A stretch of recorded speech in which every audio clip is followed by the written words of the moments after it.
Hello, hello, hello. Good morning, everyone. Oh, how are we all doing today, huh? Tell me how is everyone doing in the chat? I am frustrated at Twitter, but then again, what's new, right? Nothing's ever new when it comes to that. I'm always frustrated with Twitter. What are you all up to? How is everyone? We are going to have a fucking amazing conversation today. We're going to be talking about American religiosity. We're going to be talking about how fucking half the churches in the nation are a giant grift, and literally run on business practices. Yeah, it's going to be really, really good. Wow, we have a lot of people here this morning. Good morning, everyone. How is everyone feeling? How the fuck is everyone feeling? Let me know in chat how you're feeling. Have you guys seen what I've been up to on Twitter lately? I've been posting memes. I've been memeing. Reporting in from my bed. Awesome. That's good news, though. Bed is good. Bed is comfy. Well, we have a few minutes. Yay! You can finally catch a stream. It's good to see you, Cass. It's really good to see you. Yeah, I guess this one's a little bit earlier, huh? I'm about to make a live tweet. You guys, y'all are about to get really lucky. You're going to get to see me post 160p is available today. Oh, is it the internet? Oh, that sucks, Cass. I'm sorry. Oh, oops. I forgot one of my lights. What the fuck? Clicky. Hey, that's brighter. That's better. That's better. All right, ready? You ready to see me? You ready to see me make a tweet? Found out your dumb contractors ran a water pipe through your found. Oh no. That's not good at all. Time.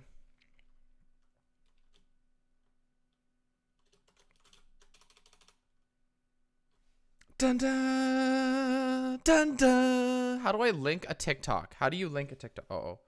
Here we go. I gotta sign in on TikTok on here. Y'all ready to see a meme? You guys get to see me post a meme in live action while we wait for ZahnZee. How the fuck do you log in? I've only ever done this on mobile. What the fuck? Why is my phone ringing? This is ridiculous. All right. There's a way to do this. The real Demon Mama. Let me see.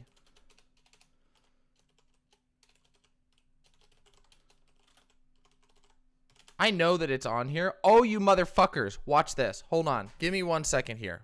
Hold on. Give me just 1 second here. Watch this shit. Holy shit. Here's how we do this.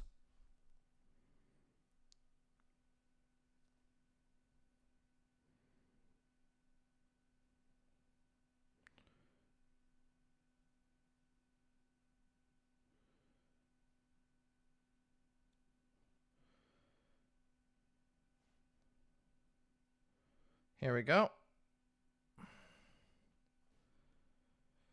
This is boring, I know. This isn't as exciting as I thought it was because it's way more complicated to actually use TikTok than they actually say. But guess what? Everyone, I'm launching a TikTok. And soon there's going to actually be videos on there. I'm actually going to make a TikTok. Isn't that amazing? Hold on. But I got a meme to go with it. I actually put love into making a meme. Watch. Ready? Ready? Hold on. Oh, I didn't want to do that. Damn it. There's the problem. TikTok. Vine 2. Yeah, that's right. That's right. It's TikTok time. Here we go. Here comes the tweet. Ready? Here's my thing.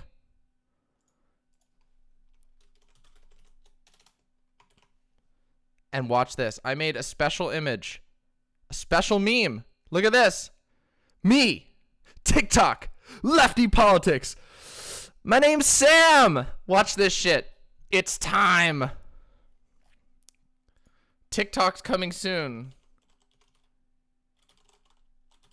To a Demon Mama near you. Alright, y'all. I'm going to drop this in chat. If you all can promote this and get me some followers, that would be amazing. Let's see. We'll go live in a second. Warm-up chat. Ready in 10 minutes? Hell yeah. Alright, ZahnZee's going to be ready in 10 minutes. We got 10 minutes to meme and cream all over this fucking... Hi, Kezbox. Yeah, I am on early today. I'm on much earlier today because I'm having a conversation with ZahnZee, and ZahnZee lives in Ireland, which is a different time zone. Yes, so if I look extra tired, it's because I never sleep. Well, I try, but sleeping is terrible. If y'all could retweet and bump up this tweet a little bit, it would mean the world to me. Because if I can get followers on TikTok, then we can do some pretty great things. Thank you. You want to see something? Want to see something really cringe? Look at this. What the fuck was it? I know Vosh retweeted. Let me just pop over here. I don't want to show him on screen though. Hold on. Here it is. Yeah, you want to see cringe? Now this is not, mind you, this is not why I made my TikTok, but this is certainly a reason to make a TikTok. Are you ready? Are you ready to see something mega cringe? Watch. Wait, what? Here we go. This is Nick Fuentes. This is what Nick Fuentes thinks is cool.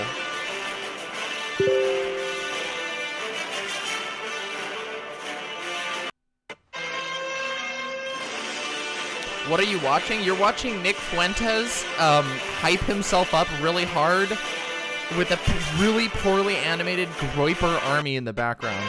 That thing is the shitty version of Pepe. It's called a Groiper. This is what these are the people who were going to TPUSA and like screaming things that were like, how does this what the fuck, what did they said? Oh yeah, how does anal sex help us win the culture war? This was of course before Nick Fuentes' Catboy incident occurred. Oh no. TikTok does not give you cancer. That is the thing. I draw my scalpel and I slice into the algorithm of TikTok and I slice out the cancer. See, that's the goal. The goal is to get rid of the cancer. Yes, Kezbox, we can talk about a couple things. I also have something I want to talk about that I'm really fucking pissed about. And you know what it is? It's fucking Laura Jane Grace fucking talking about what the fuck? She's fucking praising like Buck Angel like hardcore. That pisses me the fuck off. I'm so tired of this shit. But yes, please, Kezbox, tell us what's pissing you off, and I'll see if we can maybe talk on it a little bit before we set up with ZahnZee. Oh, hey, look at this. Artemy Burak, the Haruspecs bot. Do I need to follow another fucking... So everyone on your road has gotten outside and is honking and clapping for the NHS. Oh, I hate that shit so much. I did not partake. I find it offensive. I also find it offensive as shit. I find it really offensive that people are willing to just like fucking stand up off of their shitty couch and make a couple of clapping and not willing to actually go to bat for the people who are there. Not willing to actually fucking fund the NHS. Same thing's happening here in New York. It's a very hollow gesture. It's that hollowness of neoliberalism where everything is just, oh, hey, this looks similar. Where does this look familiar from? Boop. Hey, look at that. Yeah. Good boy, Artemy Burak. Artemy Burak is a boss. If you want to support the NHS, stop voting fucking Tory. Agreed. Absolutely. Stop fucking voting Tory. People need to stop doing this shit. It's ridiculous. But I mean, also, it's just, this is the thing. Politics has boiled down to the most shallow and meaningless and unimpactful gestures. I don't know.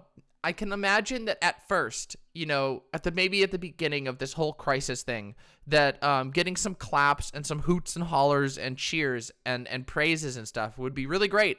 I mean, I think that social reinforcement is fucking great, but not in the absence of everything else, and in the absence of actual care, in the absence of actual support for the NHS and for the workers in the NHS.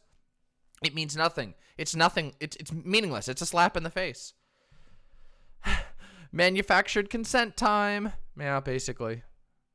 I'm going to be doing a TikTok on that, by the way. I'm going to be doing a TikTok where it's basically just, it's like me, and I'm going to have a little like whiteboard, and I'm just going to go, what does manufactured consent mean? Here you go. Ba-da-ba-da-bum. And then I'm going to go, what does neoliberalism mean? Ba-da-ba-da-ba-bum.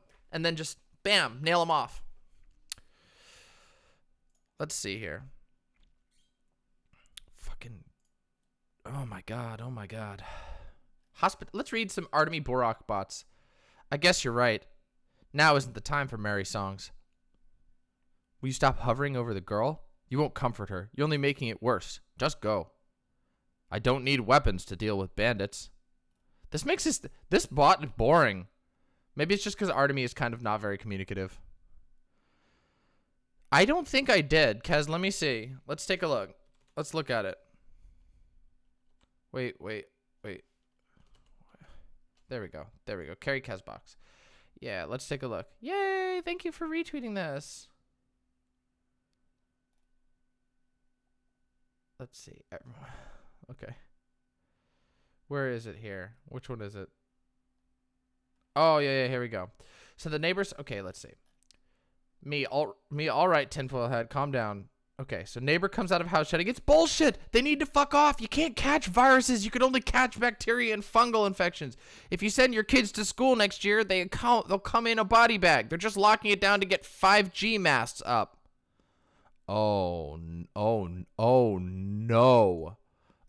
no. Okay, follow up on the neighbor saga. He's on the phone now. Apparently it's not 5G, it's vaccines and the Jews. Because of course it fucking is. This coming from the guy who thinks the Jewish people are lizard people who run the world. Oh my god. Oh my god, you have a crazy neighbor. So neighbor's full stance is understand. COVID is a myth. It's a fake disease that was created by Chinese bioweapon engineers and being distributed by the CIA via chemtrails, all to keep people inside isolated and scared, and to trick us into vaccinating our kids. To give them autism so they won't realize that it's wrong, and then world leaders like Angela Merkel advance the international Jewish corporate agenda by eating children, sucking the blood from live babies. Also, they're all lizard people. Besides, you can't catch the viruses anyway. They're inside you. There's more than 500 viruses inside the human body. You can only catch bacterial and fungal infections.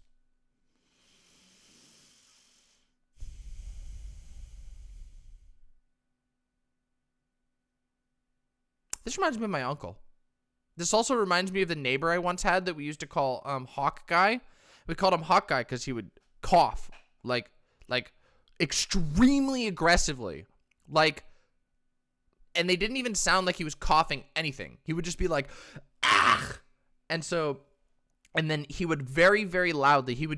I assume he got really high, and he would have conversations with various presidents out on his front porch. This is where I used to live. Do you remember that? Do you remember that retcon? That was where we lived together. The guy who would talk to, he's like, hey there, Mr. President. Hey there, Mr. Bill Clinton. Hey there, Mr. Roosevelt. Good to see you today. Good to see you. Hawkman. Yeah, Hawkman.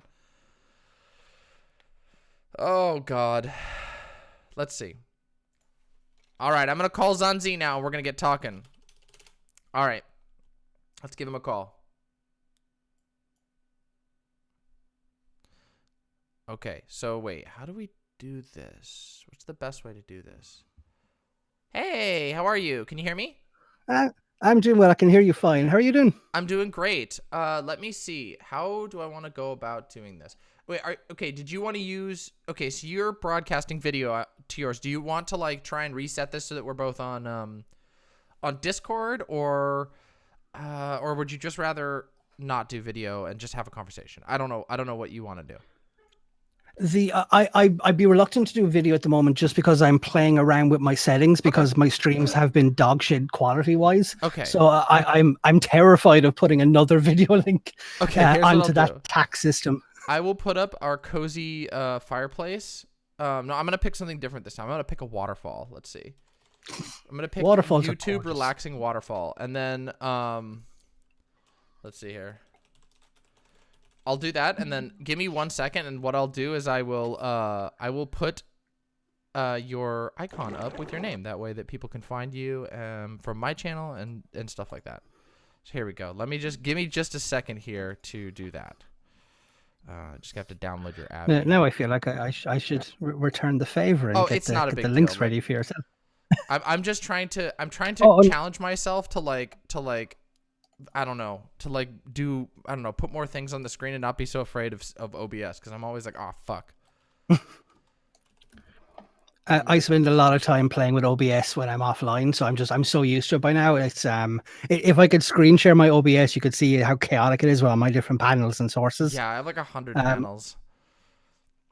I have a live panel that I'm showing on my screen at the moment where I have like all of my games that when I launch a game, it'll overlay the game over my Chrome browser so that I can then just like hide the game and show Chrome. It's what I call my live tab, so that I can do kind of like just like general analysis looking at YouTube. Or if I get bored, I can say, screw YouTube, just play a game for a while.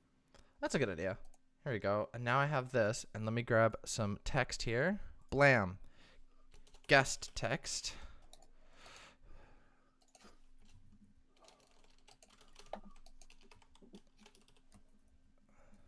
And let's do that. And we'll do, okay. Oh, but that's weird. How do I change the, okay. Bold. Why is this so fucking huge? There we go.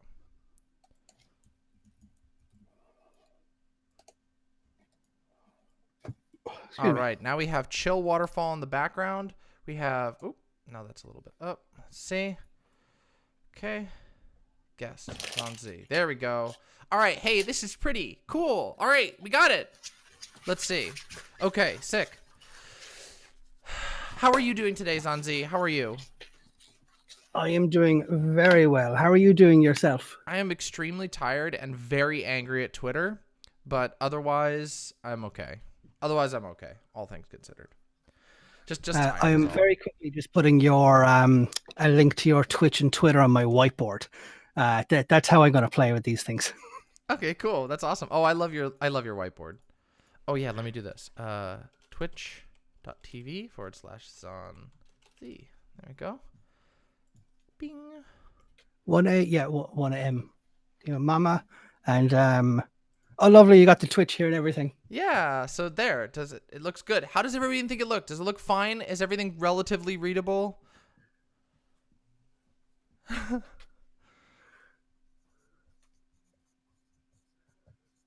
I'm going to say it looks beautiful. I have no idea what it is I'm looking at, but I trust you. We've got a 4 hour. I believe in the you that believes in you. I do. I believe in this waterfall. This waterfall looks hella chill. I would want to go there. I miss nature. I miss going outside. All the parks here are closed, so we can't do anything. We can't even fucking go outside.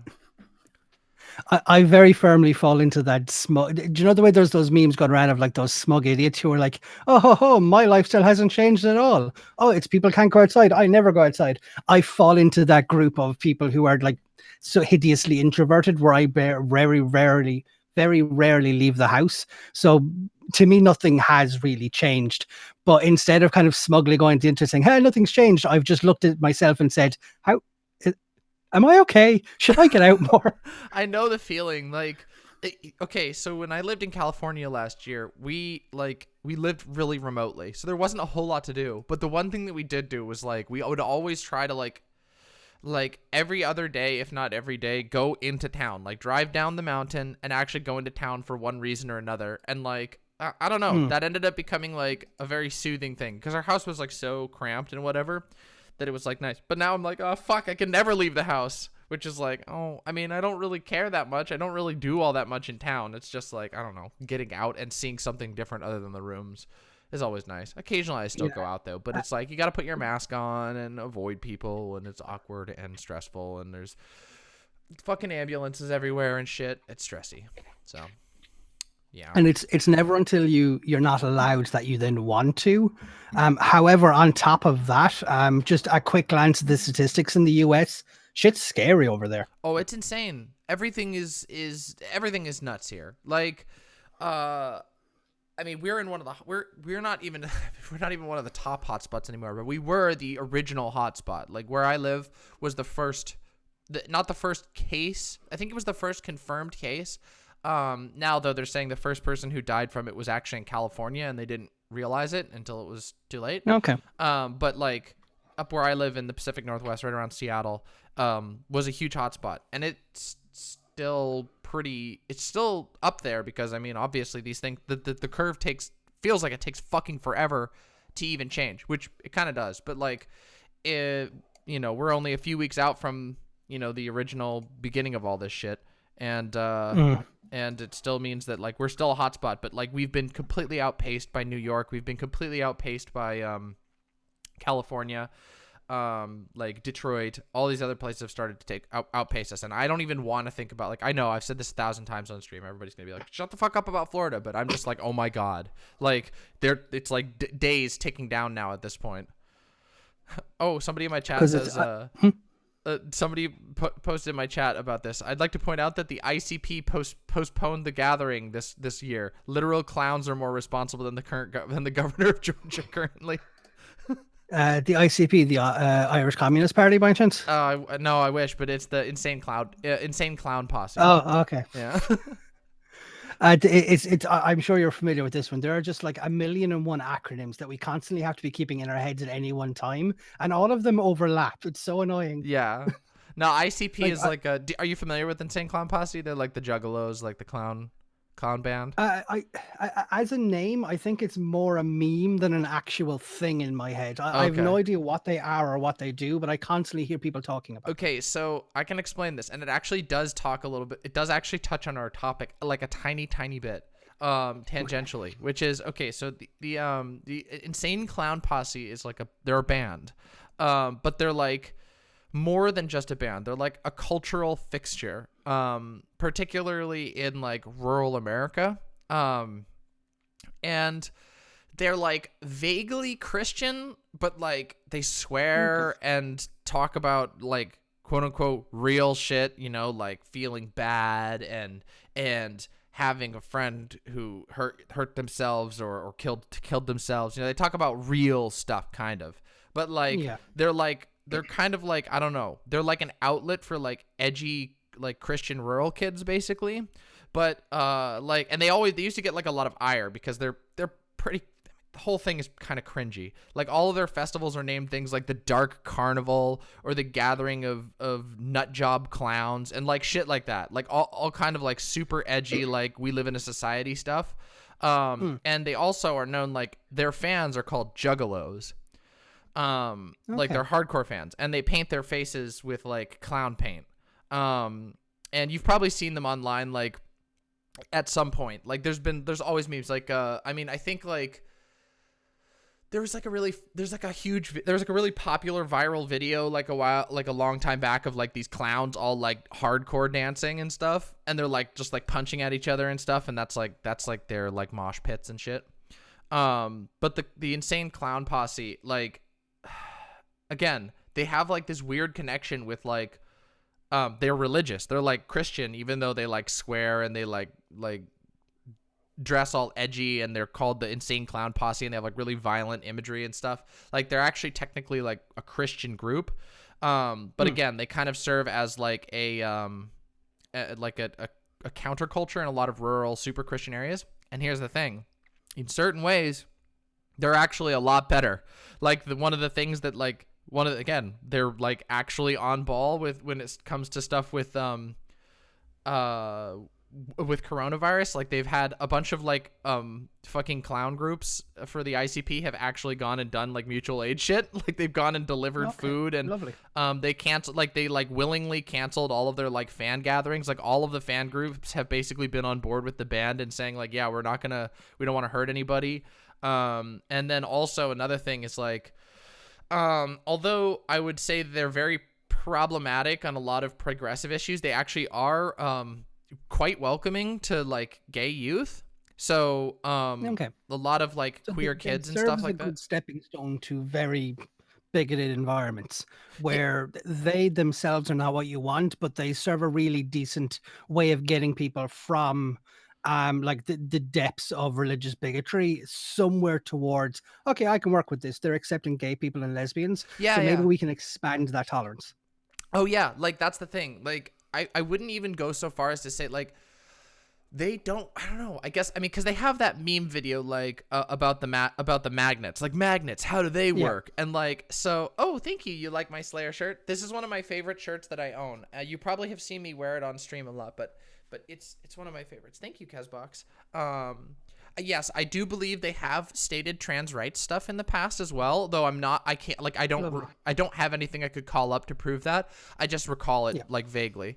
They have like a bunch of weird like cultural influences that are just like, what the fuck? Like somebody in my chat just mentioned that they have an ongoing thing about Faygo. Are you familiar with what Faygo is? I feel like I should entertain me. Yeah, go on. Faygo is it's like a cheap soda.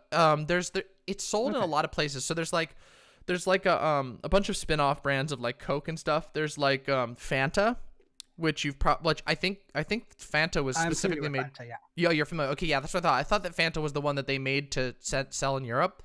But regardless, there's another version which is called Faygo, and I think it's made by Coke as well, but it's like discount ass soda. And I mean, sometimes it's literally the same soda that they put other brands on, but it's like discount soda that they sell at like fucking dollar stores and shit. And Faygo, for some reason, became insanely popular with the Insane Clown Posse. Like, to the point where, like, they sing about it and stuff. They sing about, like, Faygo, and it's, like, seen as, like, I don't know, I guess some sort of class solidarity, because it's like, oh, we drink the poor people soda.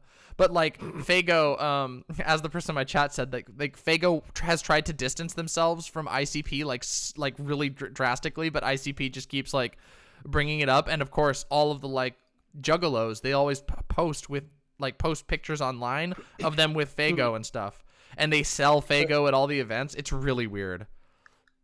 I pulled some up on screen, and it's just, they're so colorful. I get why they've associated themselves with each other, and I get why Faygo's not happy with it at all. Exactly. I don't know, they're kind of a controversy because they've gone from a position of like general like being kind of like a cultural laughingstock to people being like, oh man, I wish we could go back to the days when it was the worst thing on the cultural stage was ICP, especially considering how comparatively wholesome they are to a lot of the like, I don't know, cultural touch points of the current generation, which I was just showing a video of somebody, for example, Nick Fuentes. And his attempt to swing into TikTok, which I am also swinging into TikTok. The fucker, I beat him to it. I made a TikTok before fucking Nick Fuentes made his stupid video with the haven't done Reapers. it yet, but it's something I'm thinking about doing. Yeah, no, it'd be great. What I'm gonna do. So here's my plan. I'm gonna give you my pitch real quick before we start talking about religion. So here's my pitch for my TikTok. My TikTok's gonna be very different from my stream channel. Although I might put stream highlights up on my TikTok at times. But what I want to do is I want to do like little terminology teaching sessions that are like 30 seconds where it's like, what does the word neoliberalism mean? How do you understand these terms that you hear going around? What does the term Nazbol mean? It's this type of thing. Watch out for it. Blah. You know what I mean? Like, obviously this is like really like just telling you like the basic thing, but it's basically, I want to do like educational videos that are about specific terminology. Like, hey, how do you understand what the fuck people are talking about on Twitter? And I have a feeling that like that will have a dual front where it will work to make lefties, people who are already lefties, more like knowledgeable about the terminology they're using, but also it will give an opportunity for people who just literally don't understand the concepts to be able to start like understanding the base pieces of those concepts and put it together in their own head. Yeah. So it's definitely something I'd be interested in watching myself, because I feel every leftist has been in this situation where like neoliberalism is the best example, where it's a word that has such a kind of a specific yet incredibly vague description, because every time you'll describe it for a specific area, you have to use kind of a unique definition to explain that instance of it, because it kind of changes its form depending on the instance you're in, because of how hyper individualistic and highly subjective it is. Yeah. Where you end up in a lot of situations where you can look at something and go, oh, that's neoliberalism, and somebody asks you to explain why, and then you're just sat there scratching your head saying, why can't I explain this? But then there'll be the other times where you'll spot something and it's neoliberalism, someone asks you to explain it, and then you just launch into like an hour description pointing out every exact flaw with it. And the fact that there's no consistency there kind of scares me, because it's one, how well do we know it, and two, how useful a term is it sometimes? Precisely. And I think the same thing can even happen.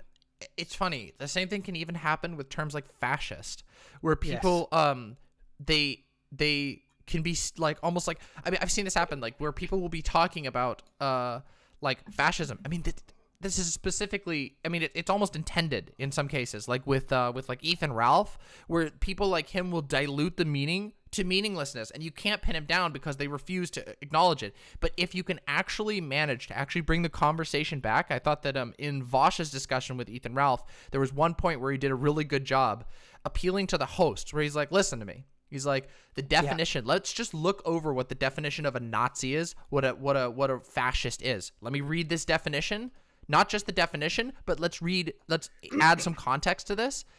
Does that not seem like exactly what we're talking about here? Regardless of whether you want to go back and forth over the cultural, tendency of people to maybe label too much, does the person that we're talking about right now fit that category or fit that description? And I think that having those words can sometimes help dispel the ink cloud that like right-wingers love to just spray all over the place, because they love to fucking hide things behind layers and layers of irony or mysticism, if we're talking about religion, which is something that I think is very common. And I guess that ties us into the main issue, right? Because I can't help but feel like a huge chunk of American religiosity right now is exactly that. It is an ink cloud. It is I mentioned, I call it on my stream title, the God industry. America's sick fusion of religion and money. And it's like, it's its own fucking industry.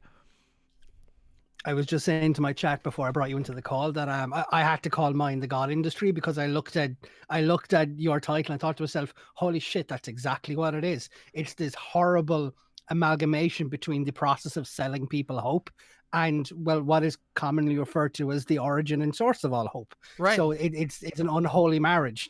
It's really messed up. And so I guess we could open this by telling a story about, I guess, a kind of an anecdote about the religion, like the church that I grew up in. If you're all right with that. I could sort of tell you the story about it. Very quickly, can I interject with something, though, that at the very beginning of every conversation with religion, I always make sure just to lay this groundwork that I got from, I took a little bit of, I sat in on religion and global diversity lectures in my university. And the major thing I took away from it, I always try to begin every conversation with religion about, just so that people can be really 100% aware of the difference between theology and religion is so important to this conversation. Theology is literally the study of the actual kind of like interplay between the texts, the Bible, and the worship of God itself. Mm-hmm. Whereas religion is more about the people and how they interact with each other and how they communally practice their faith. Religion can, in a way, have fuck all to do with the Bible or fuck all to do with God. Mm-hmm. And I just think that's an important thing to begin with, where a lot of people sometimes they confuse religion for the adherence to a deity, when that can be an incredibly problematic perspective, because you'd have it in like a lot of indigenous spiritualities within the United States. The concept of kind of like a separate God makes no sense because of how intertwined and how the idea of how everything is kind of one and attached to each other, where everything is a different form of each other. Mm-hmm. And it's just like religion has more to do with the people than what they're worshiping. So I always just like to I lay out that carpet first. Yeah, I actually think that's a really that's like a really good way to start this, because I think that is one of the most one of the strangest features of my experience with like American religiosity has been that difference between how the people interact with religion and how religion itself evolves, and how like the belief structures, the frameworks, the like legitimacy of texts, the legitimacy of teachers, they're like almost two different things. It's really interesting. So wait, I think I've mentioned some of this to you, or I may have mentioned it in a previous stream. So the church that I grew up in was called Calvary Chapel. And it's kind of infamous here in the United States. Some people here in the United States know, if you live in a rural area, you've probably seen a Calvary Chapel. They target really, really small towns. And it's weird because that's the way that they work is it's basically built on a business plan. Every single Calvary Chapel has a bookstore, a radio station, and a school. And then usually they will have, they also have a cafe. So they always have at least those, like once they get to a certain size, they will have all 4 of those things. That's their goal. Let me just ban this person from my chat real quick. Where do I do what you must. Bam. Bye-bye, bitch. Sorry, we had a transphobe in chat. Happens every day. Get them out of there. Yep. Yeah, it happens every single day. I swear to God, people just come by my stream just to shout at me. But whatever. I've dealt with worse. So, yeah, so Calvary Chapel was really weird in that basically once a Calvary Chapel got to a certain size, it would begin to look identical to any other Calvary Chapel. However, in small towns, there's all these little tiny Calvary Chapels. So the way that it works, like this is just the internal mechanics of the church itself, and then I'll get into how like this affects the social area in small towns or in medium towns. So basically, the entirety of Calvary Chapel was established on more or less micro personality cults. The founder was really super important to the movement. Obviously, his name was like Chuck Smith, and he founded it at the end in like the late 1960s. And he was like anti-civil rights. Like Chuck Smith was nuts, and a lot of people who belong to Calvary Chapel don't realize just how bad he really was. But he was really bad, like straight up there with your most like hardcore evangelical, anti-gay, anti-evolution, anti-everything. So super fundamentalist. But his church was run in a very modern manner. They don't look like Catholic churches. They don't look like any sort of traditional church. In fact, they're incredibly humble in their appearance. The thing that he would do is when he was building out the church, they would basically use any building they could get. What could be office space. It could be a gymnasium. It could be anything. They just go with the cheapest option that you can gather people in to start off with. And the whole thing is that they will find and identify people who are super charismatic, basically like people who would make good cults of personality. And that person will be sent to go make a church somewhere that they've identified as, okay, this is a place where there's no like Calvary Chapels near here. The only churches in the area are churches that we think are like very boring and like, not what they call them, spiritually dead is what they would call them. Basically, like, you go to church and they would talk, a lot of their rhetoric circles around like, passive church going, where you just kind of go to church and eat the food and whatever at the events and pray and then go home, and then you go Easter and Christmas and blah blah blah. They hate that shit. They're always railing against that shit. So their churches tend to be very, very high energy. They're very depends on the church, obviously, because of course there's a little bit of variance between each leader, but the leaders all mimic Chuck Smith's style, which is like you tell lots of these like really outrageous, like masculine anecdotes. That's one of the big things. All of the churches are led by like a very masculine figure who tells lots of masculine stories and builds a personality around themselves. And then they use that to essentially to build a new business. So once they find that, through their pastoral training programs, they train up these essentially business, like entrepreneurs is the best thing you could describe it. And then they'll send that person out to a town to found a church.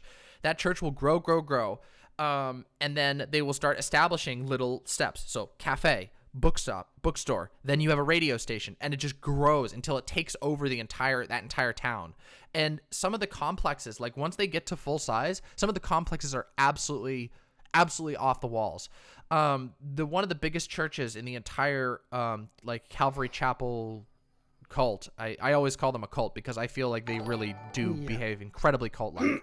And again, especially with the cult of personality, but that's like it is a definitive. That's the thing. Like, I mean, all churches have that to a degree, right? Because preachers have always been kind of a thing where you want to have a good preacher. That's been a thing in Christianity, like especially evangelical Christianity, for all of time. Like, I mean, it's always been somewhat personality based, because it's like, oh, they're from Martin Luther, where the Catholic Church is all about the glory to the church, the individual like popes and whatever aren't nearly as important. And the saints are like raised beyond their humanness into like a divinity, where they basically become another god, more or less. I mean, I know that Catholics hate it when you say that, but you know what I mean? It there's a depersonalization of it, whereas with evangelicalism, there's always been a lot of like, I mean, the whole thing is that you can take the Bible into your own hands, basically. Oh, 1 second, I got a things. Thank you. Kezbox, thank you so much. I'll just say that. I don't want to interrupt the video too much, but oh, okay. No problem.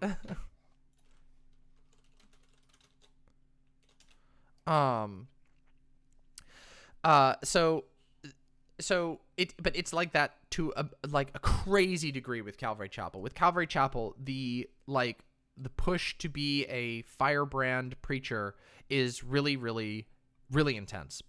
And the church that I grew up in was led by a guy who was incredibly good at prison ministry. And that's one of the angles that a lot of them do, because Chuck Smith was also good at prison ministry. He would go and preach to prisoners, and essentially once they got out of prison, they would have a community immediately, a church community that uses them and takes all their money and radicalizes them into horrifically anti-gay drones, basically. But nonetheless, they would have a community, and that was a huge part of it, was targeting these prisons. And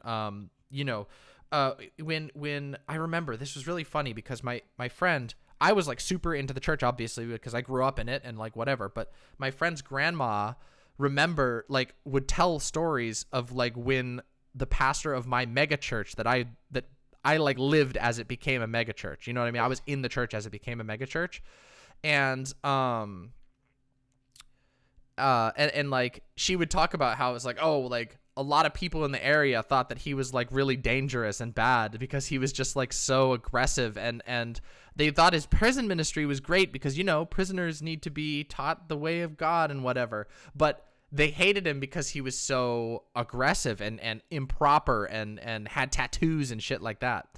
And so it's really fucking weird. And again, this is the thing. Like, I remember being like living through the church going from being in a like, I don't even remember what type of building it was. It was like a tiny schoolhouse that they rented, like an old schoolhouse in a historical district. They rented that out and like used that, like there was like a small stage and some extra rooms, and that was the church. And then it became they bought an actual abandoned school, fixed it using slave labor, and then built an enormous radio tower on the property, built an enormous gymnasium with like concert space on the property, built a restaurant on the property, and it became a proper complex. I also went to the one of the most famous locations of this church, which is in Florida, and it's indistinguishable from a fucking theme park. And in fact, it was really shocking to me. That was actually one of the moments where I had been to college, in between when I had left the church myself, and then with the next time when I went with my parents to the church in Florida for a Christmas thing.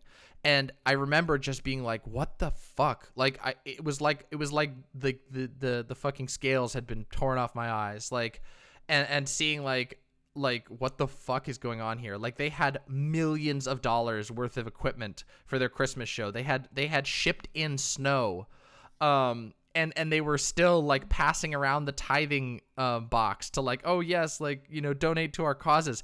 Meanwhile, they have just like fireworks and a micro carnival on property, and 6 daycares, like 2 different schools on the campus, a college on their little complex, and they own just a huge chunk of the city. And I'm just like, oh, I see what this is now. And it took me getting to that point and being able to zoom out to realize exactly what was going on, which was that this isn't really about God at all. This is about money. It's very, very about money. And it's really weird how like my experience with this particular cult, which is not, by the way, like the most popular religion. Like they're, as far as sheer numbers, they're not very big.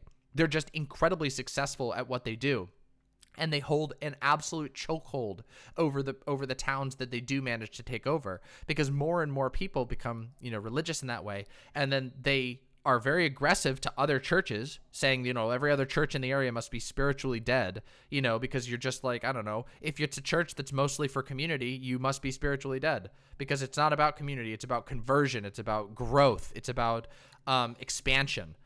Always about expansion. All of their rhetoric is about expanding and growing the power of God and spiritual warfare. And in fact, one of their symbols is the God sword, which was actually that section of like Calvary Chapel was founded by the pastor that I grew up under. He like became like a celebrity pastor, quite literally.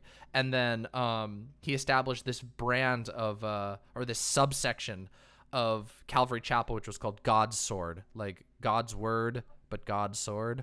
And it had like a symbol of like a sword with a Bible instead of a hilt, or instead of a more guard. that masculine kind of ethos and thematic words are gone. It's kind of that masculine theme running through it.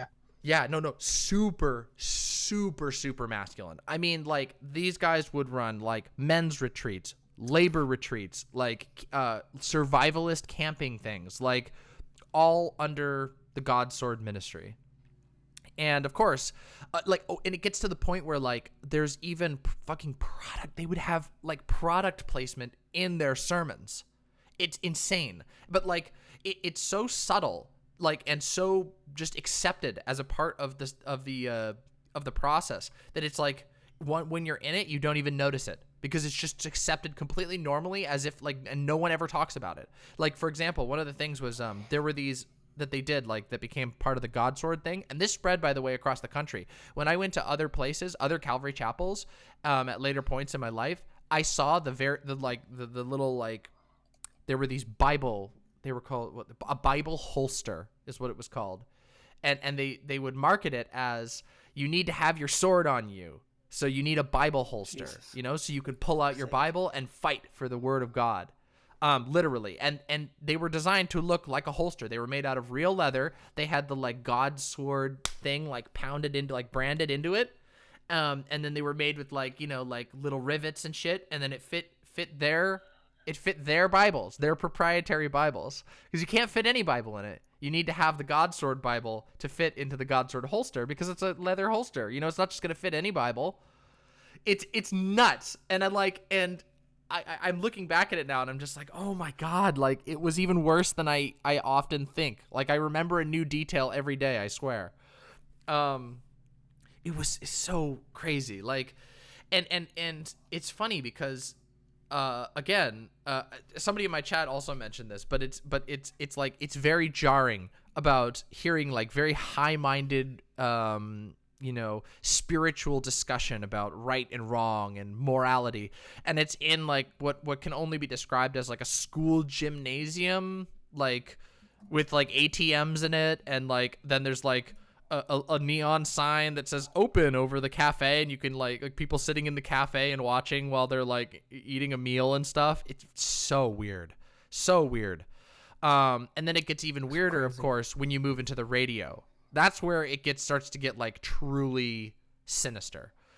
Because again, before I let you go on there, I'll say what all this is screaming at me at the moment, where it sounds like they've made a micro nation, but managed to do it within the bounds of kind of like only that could happen under like segregated states within the United States, where they could kind of target individual areas and target individual laws to allow them to essentially kind of like they've managed to create themselves some sort of like an administrative network, and like all of the donations essentially act as tax revenue. It feels like a rogue nation in a lot of ways, where, like you were saying, like they make bookstores, which basically is an apparatus of information. And I'd imagine those stores are stocked only with books that will help reinforce their ideas of who they are and why they're legitimate. Radio stations, schools, cafes, all of this ties into an idea from a French philosopher called Louis Althusser. You've heard me mention him before. Mm-hmm. These are all what would be referred to as ideological state apparatuses that exist purely for the reason to reproduce ideologies within people. It sounds like they're very carefully creating a society that will reproduce the need for that society in the first place, where there doesn't seem to be anything natural about this, where it's kind of like a perverse misuse of the need for community in each other.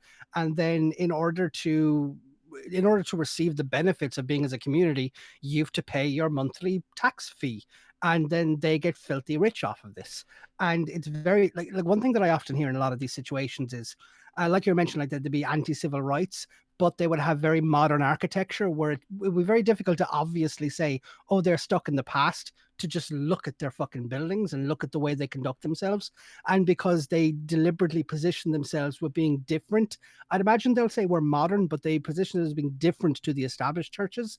So they get to kind of play that whole, we're not stuck in the mud like them. We're the modern church. We're trying to, bring God back to the people.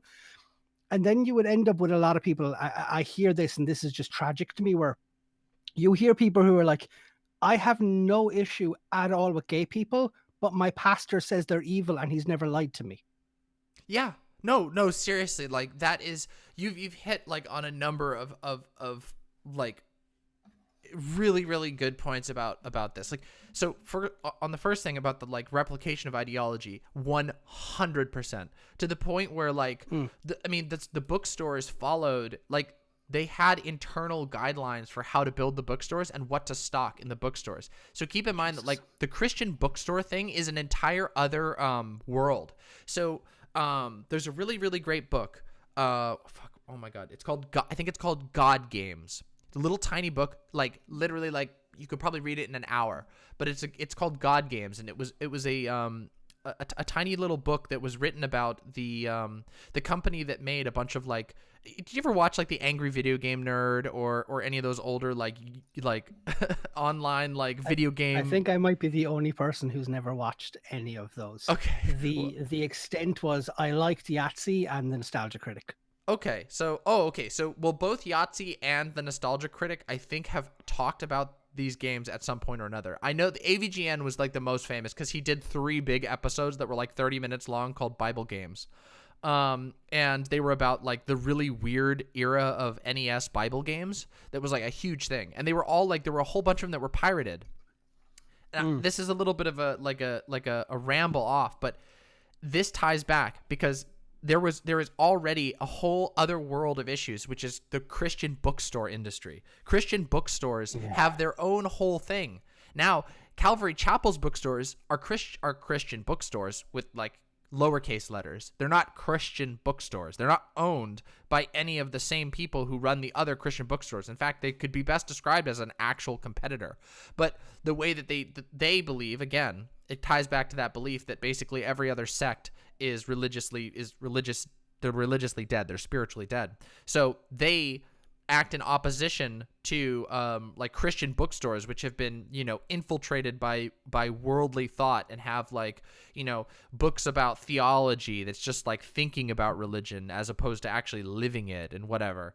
Again, this goes against what we all know as to be the truth about like what theology and religion are, but that's how they view it. They view theology as essentially secularizing religion, And I mean, in a ways, there's some ways about that where there is an academic approach, but I would not argue that even in my current, like, I'm not particularly religious, but I wouldn't argue that like just because you choose to study it from an academic perspective that you're like cheapening the message at all. But they certainly believe that. So their bookstores are tightly curated. They don't just stock books that are come from like a catalog, of like most bookstores would, where they go, okay, yeah, we're gonna look and like, there's all this like infrastructure in the publishing industry on how to find genre books. And Christian bookstores would, they would post popular things, but they would also, they would use the same infrastructures that normal bookstores would just to find Christian books. Not Calvary Chapel. Calvary Chapel only stocked books that were approved by the church, and most of those were books by pastors of other Calvary chapels that were in the process of megachurchizing. So, for example, my pastor's books appeared in the super gigantic like palace theme park school church in their bookstore, because he had reached a certain level of notoriety where the bigger churches would stock his books in order to reinforce that, to funnel money from the big ones into the other ones and then let those take over regionally. Totally, you're absolutely right in that it behaves like a nation state. But also, you're also very right about the sort of illusion of modernity, I guess, or I don't know if that's the right word, but they make themselves appear like they're not the same like dark age like religious repression that many other major churches are like, not that they have moved beyond that, but without moving beyond it. They like to hold on to those the cathedrals. We're not and those everything. backwards jackals. We painted it. We've a fresh paint of coat on our wagons. Exactly. And like, but also it's like it's like a two-pronged thing. Like on one hand, they use like modern buildings, and they all wear jeans and have this like cult of masculinity, and they all have their plaid button-ups and their polo shirts and whatever. But it also strips any sort of context, which I've found is like increasingly which is increasingly characteristic of capitalist ventures, of intentionally stripping historical context so that there's nothing but the immediate. There's nothing but the now. There's nothing but the coffee shop. There's nothing but the fucking Bible, the Bible holsters. There's nothing but the Calvary Chapel belts. There's nothing but, you don't have the history. Whereas if you walk in a Catholic church, and this is not me trying to play like religious sects are better than one another, just to acknowledge like that the Catholic Church is not a wholly capitalist entity. They are not. They have their own like sinister agenda that's very different than that of a lot of American like mega churches. There are some similarities, of course. It's a religious empire basically, but it functions very differently. And in their case, if you walk into a Catholic church, you're going to see remnants, traces of the previous parishioners and the previous leaders of this place. There's going to be references to holy figures of the past. That is like it's so like sucked dry in Calvary Chapel. There's nothing but the immediate. You walk in and it's like a slaughterhouse. You're just in line, you get your Jesus and you get out, and then you give them your money. Jesus. And it really is like truly the most like hollowed out version. In my last stream, you were there, me going off about like Fisher Island and like how like the modern peasant dies is going to die not to like for some like vague concept of, oh yes, I'm helping, my life work is contributing to God's glory via the construction of a cathedral, a great work of art or something. It's instead like, oh yeah, I'm gonna spend every day of my life working and giving tithes and going to church 3 times a week, which is what my family did at one point, was 3 times a week at church, and give money every single time, just to have a shitty radio station that plays extremely formulaic Christian pop. And it's like, I'm not kidding you. There's another thing. This whole. Is it at least good music? No. It's the God. worst. I wish. Okay, I know. I think I know what I'm gonna do for a stream in the future. If I can, I'm gonna reach out to one of my old friends. One of my old friends used to be like, he was a Christian guy, really, really good person.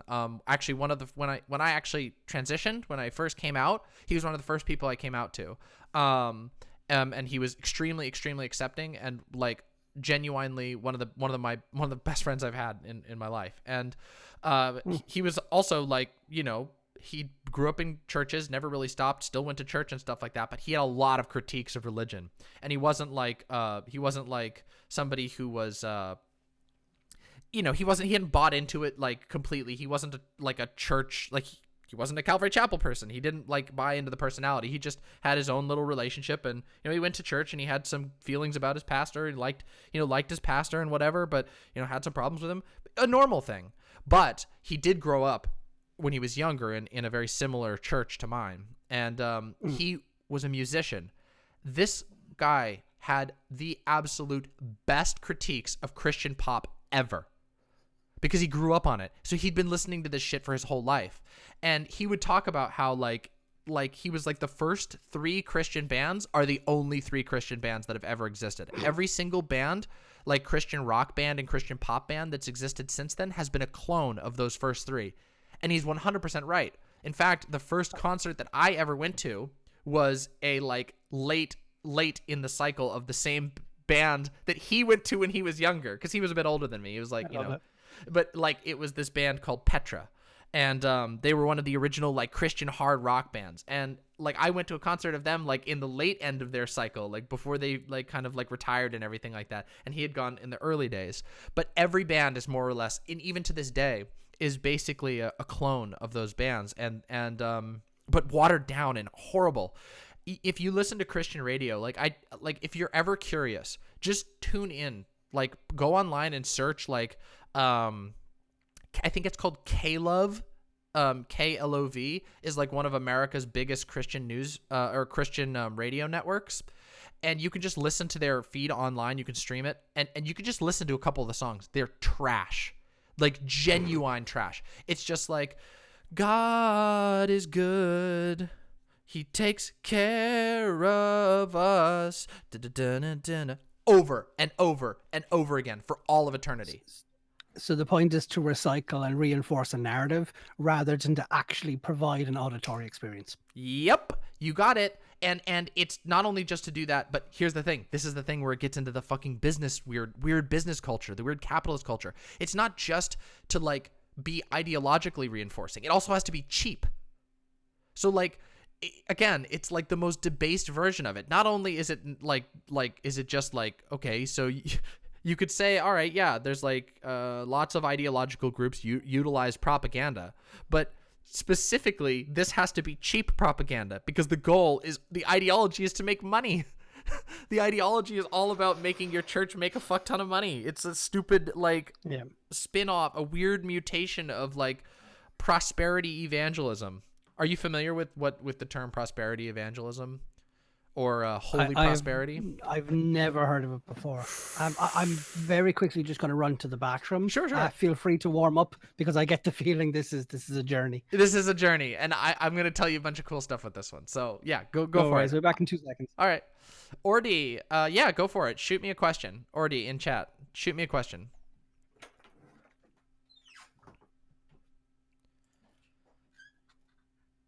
Yeah, Cass. The funny thing is that union music reinforces ideology, but it's actually fucking good. Oh, absolutely. There is lots of like ideology reinforcing music, which can have its own brand of problems. But the whole thing about the Christian pop industry is that it's not only is it like meant to reinforce an ideology on a very simple level, but it also has to be so cheap. So again, there's no creativity whatsoever. It's every single song follows a certain framework. Every single one. Orty says, what is your primordial fact that is fundamentally absolute and non-dependent, from which all of your knowledge claims derive?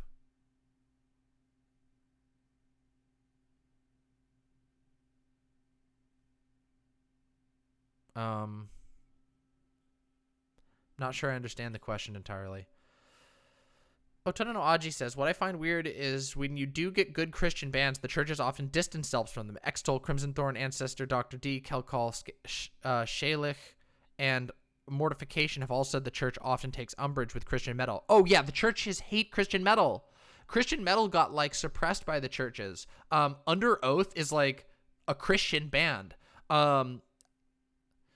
What is the ultimacy of reality? I don't know about that. Yeah, I don't know. That's beyond my scope. I don't claim to be a philosophical genius. Nor do I claim to have a full grasp like of what makes reality real. I don't think anybody can claim that. So it's a little bit out of the scope of this conversation. But I mean, I understand what you're asking. I mean, I don't know. That's a complicated discussion, and it's not honestly like I haven't decompressed that part of my brain right now. I've been thinking about religion, so.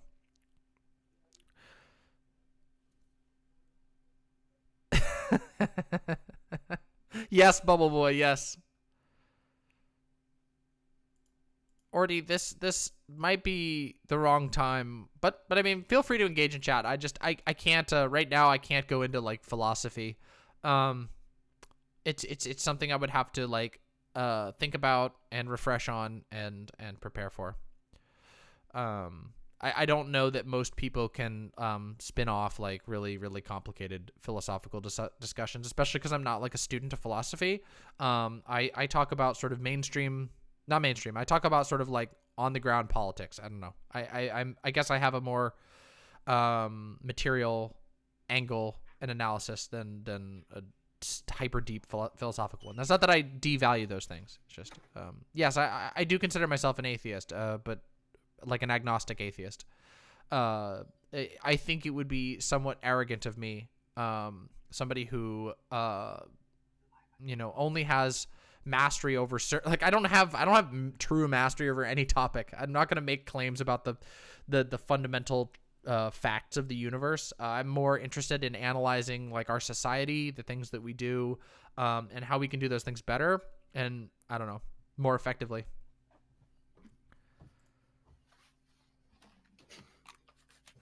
Yeah, there's Otono no Aji. There's a whole bunch of like Christian metal and metal spin-offs bands that have been totally ignored. But again, that's the whole Christian pop industry spin-off. I'm back, Jenny.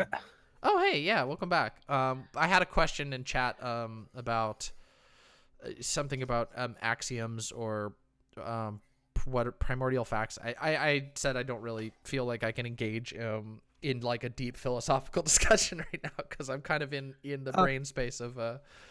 Yeah. I have no idea what they're talking about. Yeah, me neither. I'm just like I probably could engage on this something else, but because it's in terms of Christian music, my entire as well as like just school hymns, because obviously you get those. Fun fact, do you know I think it's Ave Maria. Yeah. Let me just double check this one. What's it? I think that was composed by a Dublin man. That would not. I believe you're correct, actually. I've had to learn that song on piano like 5 times throughout my life, and then I would forget it, and then had to learn it again. But no, like okay, so like hymns. So here's the thing. So like there are certain hymns. This is so weird. You can use hymns like almost like a genetic trace, to trace like churches and like their influences. So there's like, of course, there's like Ave Maria and like there's a couple of other like classic hymns like Amazing Grace, which are like universal. Every single Christian church in the goddamn world will use those hymns, even because of the colonial aspect of like Christianity, even in other countries. But it's like, but the Christian pop thing is like the most, again, it's like the most disgusting and rotten form of like hymn. It's not, they take lyrics from hymns all the time, constantly. There's been a whole bunch of covers and like remixes or just complete rewrites of songs that just use the exact lyrics of Amazing Grace. Excuse me. But in like a weird like poppy setting, and then they'll change a little bit to make it their own. The Christian music industry, God, there's an episode of South Park. I know South Park, but there's an episode of South Park that talks about that makes fun of this, and like they actually like talk about some of the very real stuff. Like there are Christian record labels, and they're like they are if you can imagine, like, are you familiar with the Hays Code in the U.S.? I don't know if Nope. there's probably an Irish equivalent, but like the Hays Code was in like the 50s and 60s. It was like this like it was this code of like broadcasting where you could only put certain things in movies, and like there were a lot of moral limitations. Like you couldn't have people like it was like, oh, you couldn't like end a movie with the bad guy winning was like one of the things. Like there were all kinds of little guys. It's very, very silly, but like this has been these sort of things have been in like a lot of different law. They've been enshrined in law in a lot of different places but enforced to varying degrees. Here in the States, it was enforced really strictly, and in fact the movie Blazing Saddles was like a lot of the jokes in that movie were specifically meant to like spitefully obey the letter of the law of the Hays Code while being absolutely as offensive and you know, critical of the Hays Code as possible.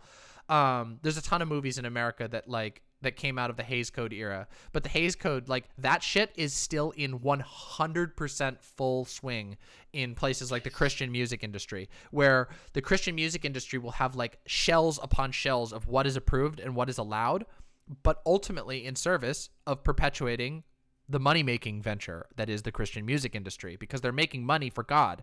There's this thing, one of the things that became really apparent to me through my experiences with Calvary Chapel was that there is a complete conflation or a complete eclipse of God, even on a symbolic level, with money.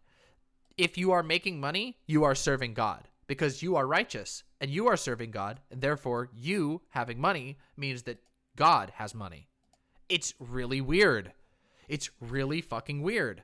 And again, this feels goes like it directly contradicts the entire point of the New Testament. Right, don't you? Like that's the thing. Yeah. And you would think that like it would be easy to counter certain things like that. I mean, there's literally a part where it says it is easier for, you know, a camel to pass through the eyes of a needle, or the eye of a needle, than for a rich man to enter the gates of heaven.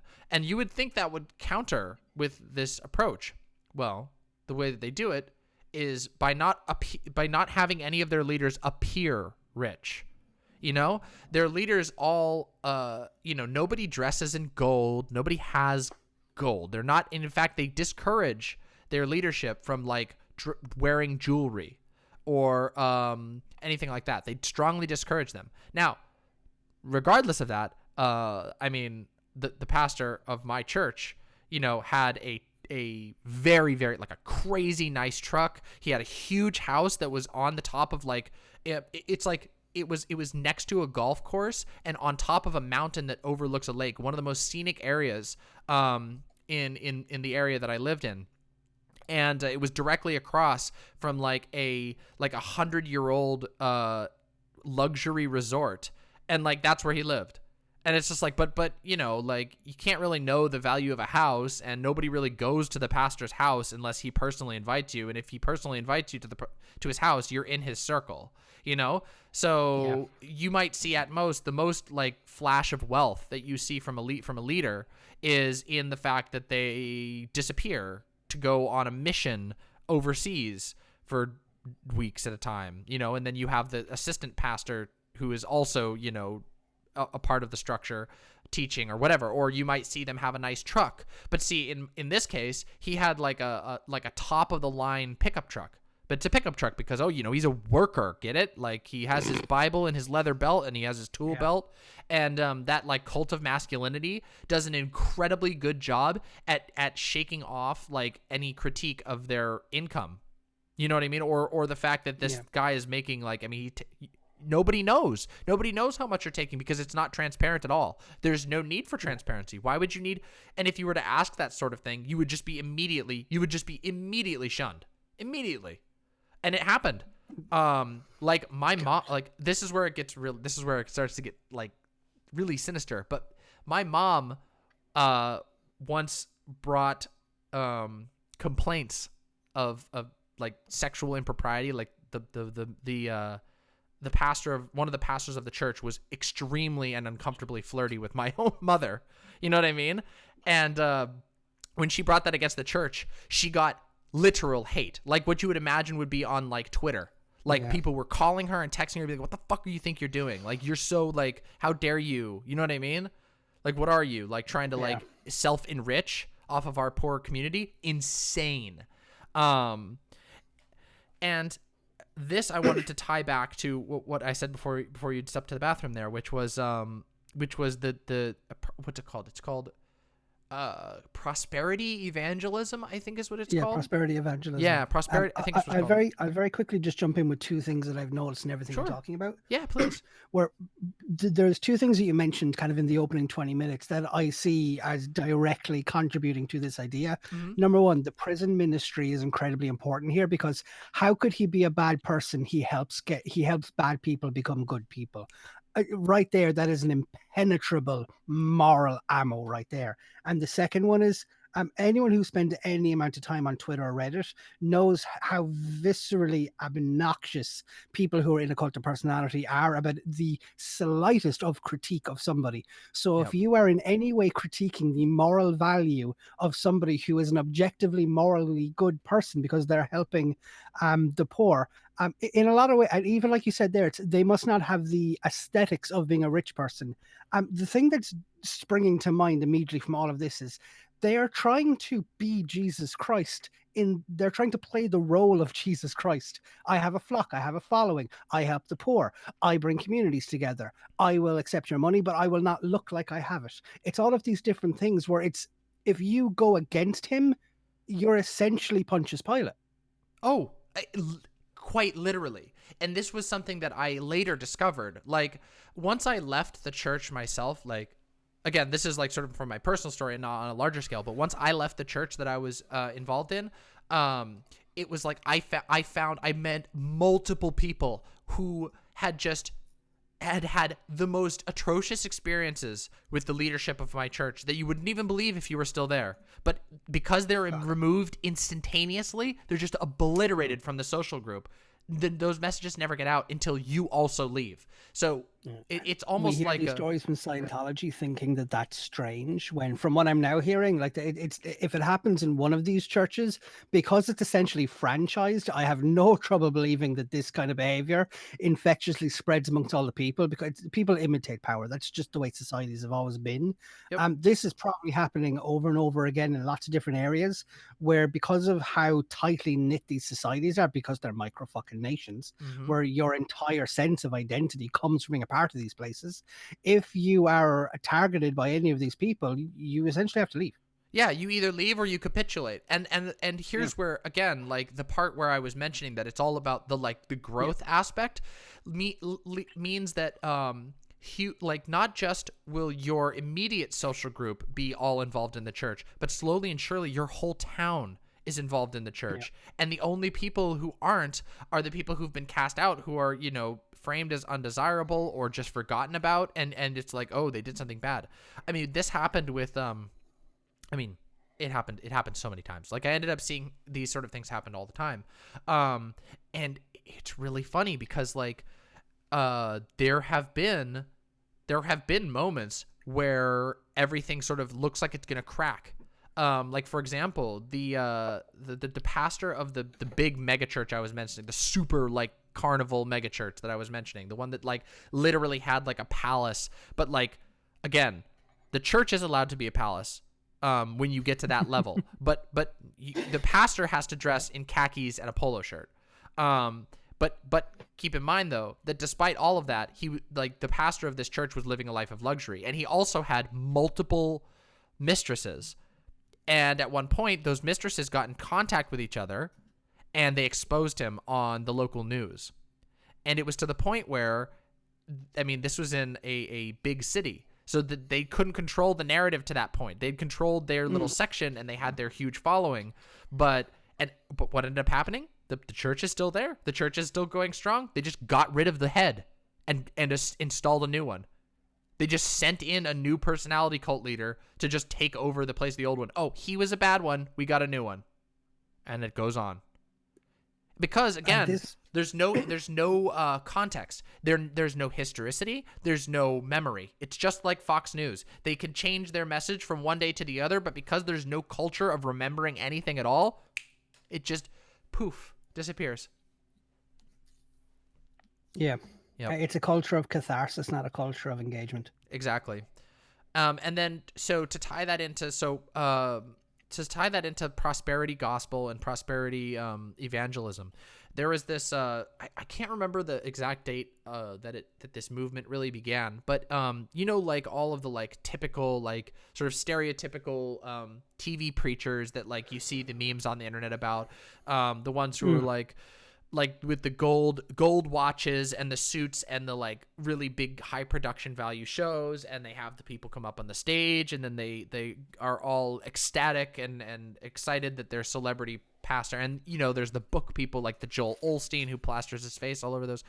That was like an earlier like version of where my church came from, like and it ended up like the church that I grew up, like this church that I grew up in, like absorbed a lot of the prosperity gospel. And prosperity gospel boils down, like it's complicated and there's a bunch of different like schools of it, I guess. But the basic thing boils down to what I was saying before. If you're rich, God is rich because you are God's servant. And if God's servant is rich, then God is rich. And that is like that justification has led to people like Joel Osteen, like purchasing rare works of art, and having like private collections and multiple private jets and all this stuff. And the justification is, look at how if God loves you, he will make you rich, and if you are holy, God will make you rich. And that's how you know, because like again, it sidesteps that one very, very important verse of the New Testament, and these themes of the New Testament of because it's like, oh, God gave me the money, so I'm not rich. God is rich, and I just am working within that environment of money. Like that's literally the approach that they take, and this has led to like many churches in America. Many of the most like what should I say? How do I say this? Like prolific and powerful churches in America are built off of prosperity gospel. I mean, understandably, it makes sense why like a church that builds itself to be perfect for capitalism would thrive in capitalism. But this ties into a really, really, really sinister spot, which is, are you familiar with who the Falwells are? Do you know the Falwells at all? Okay.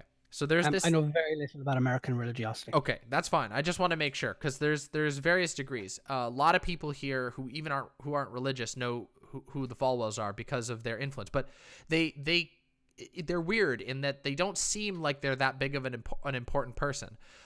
Jerry Falwell Sr. was essentially the White House pastor, functionally. Okay. Yeah, there you go. Yeah, the Falwells. We got some people in chat talking about the Falwells, but Chapo has the Chapo guys have a really fucking good episode about this that I can recommend to you if you're interested.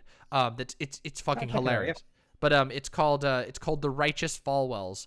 There's a TV show recently, and like I think it was like a year and a half ago, called The Righteous Gemstones. It was an HBO special, like 3-season TV show. Really, really popular, and it basically is a show that's about the Falwells, but they're just not called the Falwells. Jerry Falwell Sr. was like a prosperity preacher, and he started this thing called, I think it's called the National Prayer Breakfast ministry or something along those lines. And basically what they did was they were like, oh, like we have a huge following, and when a president is inaugurated, we'll offer to like do a big prayer, a huge PR event. And like, so it became this thing where they had such a huge following from his prosperity ministry, which, we've already gone over the way these things function. They set up bookstores and they channel all kinds of money, and they have subscription services and all these different things that it's just a church business. But anyway, from that position, he was able to basically get a lot of airtime and get a lot of presidential candidates and presidents to just be like, yeah, like we need the support of the religious people in America, so we'll have this person in. Well, Jerry Falwell Sr. is dead, and his son Jerry Falwell Jr. is a genuine fail son. He's a genuine fail son, but like in like the truest sense, to the point where he doesn't even have the charisma to continue doing the things that Jerry Falwell Sr. did. Jerry Falwell Sr. had that energy of like the God wishes you to give your money today, that sort of thing. Like Yeah. bow down before the American might that is blessed by God, that sort of thing. You know, he had that fire and brimstone, like, I have the energy, like, you will fear me even if I'm kind of still like a cringy hick, like, whatever. He still had that energy. That 20 charisma Bard who just nailed that performance check, yeah. Literally. And he was extremely good at personal connections. Well, Jerry Falwell Jr. isn't. And what's happened, the Chapo episode goes over the details, like the dirty details of it, which is why I recommend it. It's so fucking funny. But Jerry Falwell basically is just on a perpetual coke bender. Like, he just parties all over the country, and yet he will go on drunk onto national TV. He's on TV all the time here. He's on with Trump all the time, and he's just he just is like slurring and stumbling, and he can't speak for shit. He can't even talk about religion. He's been like confronted in really, like, recently the mask has started to crumble a little bit because like his own followers are like where did all this money go? And then his like cousin posts a picture on his Twitter account of like a bunch of money and like cocaine on a bed, and you can just see Jerry Falwell Jr. just standing in the background. And it's like, oh, well, there's where the money went. And like shit like this. Like, this is the sort of shit that's like, this is the sort of shit that it's become. But nonetheless have immense political influence, largely because of the institutions that were built by Falwell Sr. and, you know, Falwell Sr.'s connections to everyone from, you know, George Bush to Bill Clinton to Ronald Reagan. Starting to make more sense why Republican presidential nominees need the backing of the church. That's becoming more obvious now. Oh, absolutely. And the thing is, okay, so, and it gets even crazier because one of so Jerry Falwell and the Falwell family run a church called Liberty University. Liberty University, or it's not a church, sorry, it's a school. It's like a Christian college. Wait, what did you say? Sorry. That rings a bell. I think I've heard of it. Yeah, you probably have. I don't know where or why, but it rings a bell. Well, they are regularly cited. Stuff from that school is regularly cited by groups like PragerU. Even Steven Crowder. Steven Crowder has been. Yeah. I'm pretty sure Steven Crowder, has done multiple like PR events with Jerry Falwell Jr. and some of the other Falwells. And like, yeah, so there's it's literally this. It's the coke thing. They're like Jerry Falwell Sr. was well connected in the right wing funding, like in the circles of right wing funding. So it's this really weird thing where when there's a Republican in charge, the like Liberty University and the Falwells are basically the temporary state religion every single time there's a Republican in charge, and yet they still have incredible influence even when there's not a Republican in charge, because of the sheer amount of money. But also, it gets even weirder, which is the fact that Liberty University is also a fucking policy house. So they will write policy, and then they will use the connections to get that policy on the desk of politicians. So they will say, hey, we have this religious liberty law, like an anti-abortion, could be anti-bathroom bills, and they're like little think tanks that they operate in their university. Will just write up policy and have it ready to go for right-wing Christian politicians to then put immediately into law. So policy shops are like a huge problem in American politics. But as you can see, churches are tied directly into that. And they have the funding to be able to do whatever the fuck they want and justify it through whatever means they wish. Well, and here's the thing. They don't even, this is the part where it starts to get really weird. And this was something that I was thinking about in preparation to this, like when we were going to talk about it before and then we rescheduled or whatever, I was thinking about this and talking to my girlfriend about this, which is that like, they don't even need followers anymore. Like they're like Liberty University is like has like lower attendance than at any point in the past, but it doesn't matter because they already have wealth. They have holdings in 100 different industries. They don't need followers anymore. They don't even need tithes anymore. It's become its own thing. Interesting. Isn't that weird? And so like, again, like you can have like Jerry Falwell, like Jr., the current leader of this like National Prayer Breakfast March and all of these political institutions, these policy houses, these big Christian right wing, like what used to be called the Christian right. You know, that was the Falwells, essentially. They were the most prominent faction among the Christian right.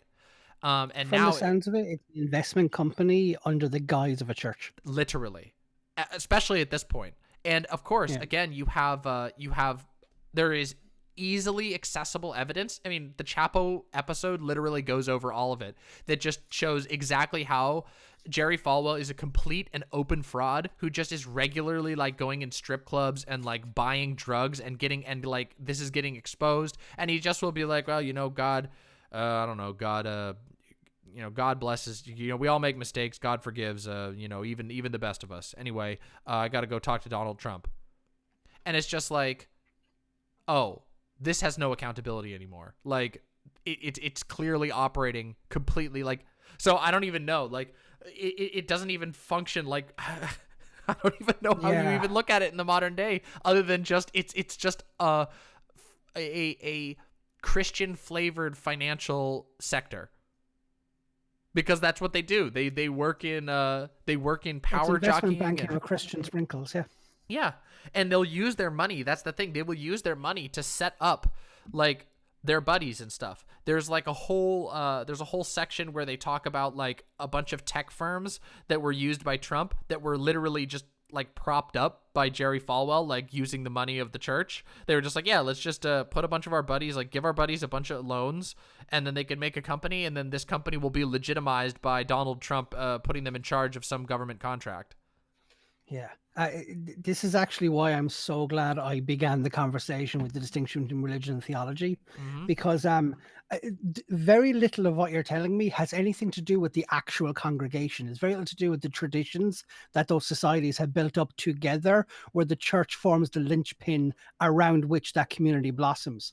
I would almost go as far as to say is that there's very little religiosity in these churches. It seems to be completely abstracted away from the actual congregation itself, and in a way perfectly mirrors the Marxian analysis, where they are a proletariat of that church, where they're funding it and their devotion is being exploited for an upper class. And it's like, as you just laid out the idea, like that they create like this patriarchal division amongst their cult leaders, where they're very much forming kind of a theological bourgeoisie in that instance. Oh, very much so. Yeah, it's absolutely. very, very disgustingly perverse. and like the reason this fascinates me, and the reason I mention is because I threw religion out when I was very young, because it's a fun fact, story time. I wanted to be a priest when I was younger. I was devoutly Catholic, devoutly Christian. I grew up rural Irish boy. The church was my best friend. My local priest had the same name as me. It was fucking written in the stars. And I don't know what happened. One day, just somebody said to me, "Do you believe in God?" And I said, "Yes." And they said, "Are you sure?" And for whatever reason, they just kept prodding until it occurred to me that I had no idea how to justify my own relationship with my faith, and it fractured and split. Then I had like a 20-year journey, and I've essentially come back to agnosticism. However, one thing that I realized, that a lot of people throw out religion without ever understanding the role or purpose it serves to society. Religions are very much things that societies do, not individuals. Individuals, I believe, are not religious. Individuals are spiritual. Collective spirituality can become religious. It's about traditions that lots of people have together. Yeah. And in these situations, that is so easy to be exploited. And the thing that I guess I'm just kind of just laughing at, from a morbid sense of fucking ridiculousness, if you go way back to the actual Reformation and Martin Luther writing I think it was the 69 Theses on I don't know the name of the city, but one of the primary reasons behind the split was the idea that religion became too abstracted away from the actual practice of worshiping God, and it became too much about the worship of the church itself. Where like the way you were just saying a while ago, that you have these modern churches try to distance themselves away from these boring, morbid churches. Well, that was because in kind of 1600s Europe, you had these phenomenally beautifully decorated churches with amazing these amazing kind of like rose tinted, there's a name for it, but it's just escaped me at the moment. Glass? It's beautiful, like stained glass. There you go, Yeah, stained glass windows. Like incredible. Like there was a while where like the most prominent building in a town or in a city, like the old, it's I'm just saying bike to chat, bike box, the most prominent landmark in any town in feudal Europe was the local cathedral or church's spire. The Yeah. church was the Yep. center point of town, and one of the things that Luther's critique was, it's religion has more to do with the material worshipping of the church and the people in the church than the actual metaphysical relationship with God. So he basically argued your church should be as barren and basic as possible because the point of a church is to give you a place to worship. It Right. sounds like that has accidentally, horrifically backfired. Yeah, it really has. In that, like, in that None it of this was. would be possible without that.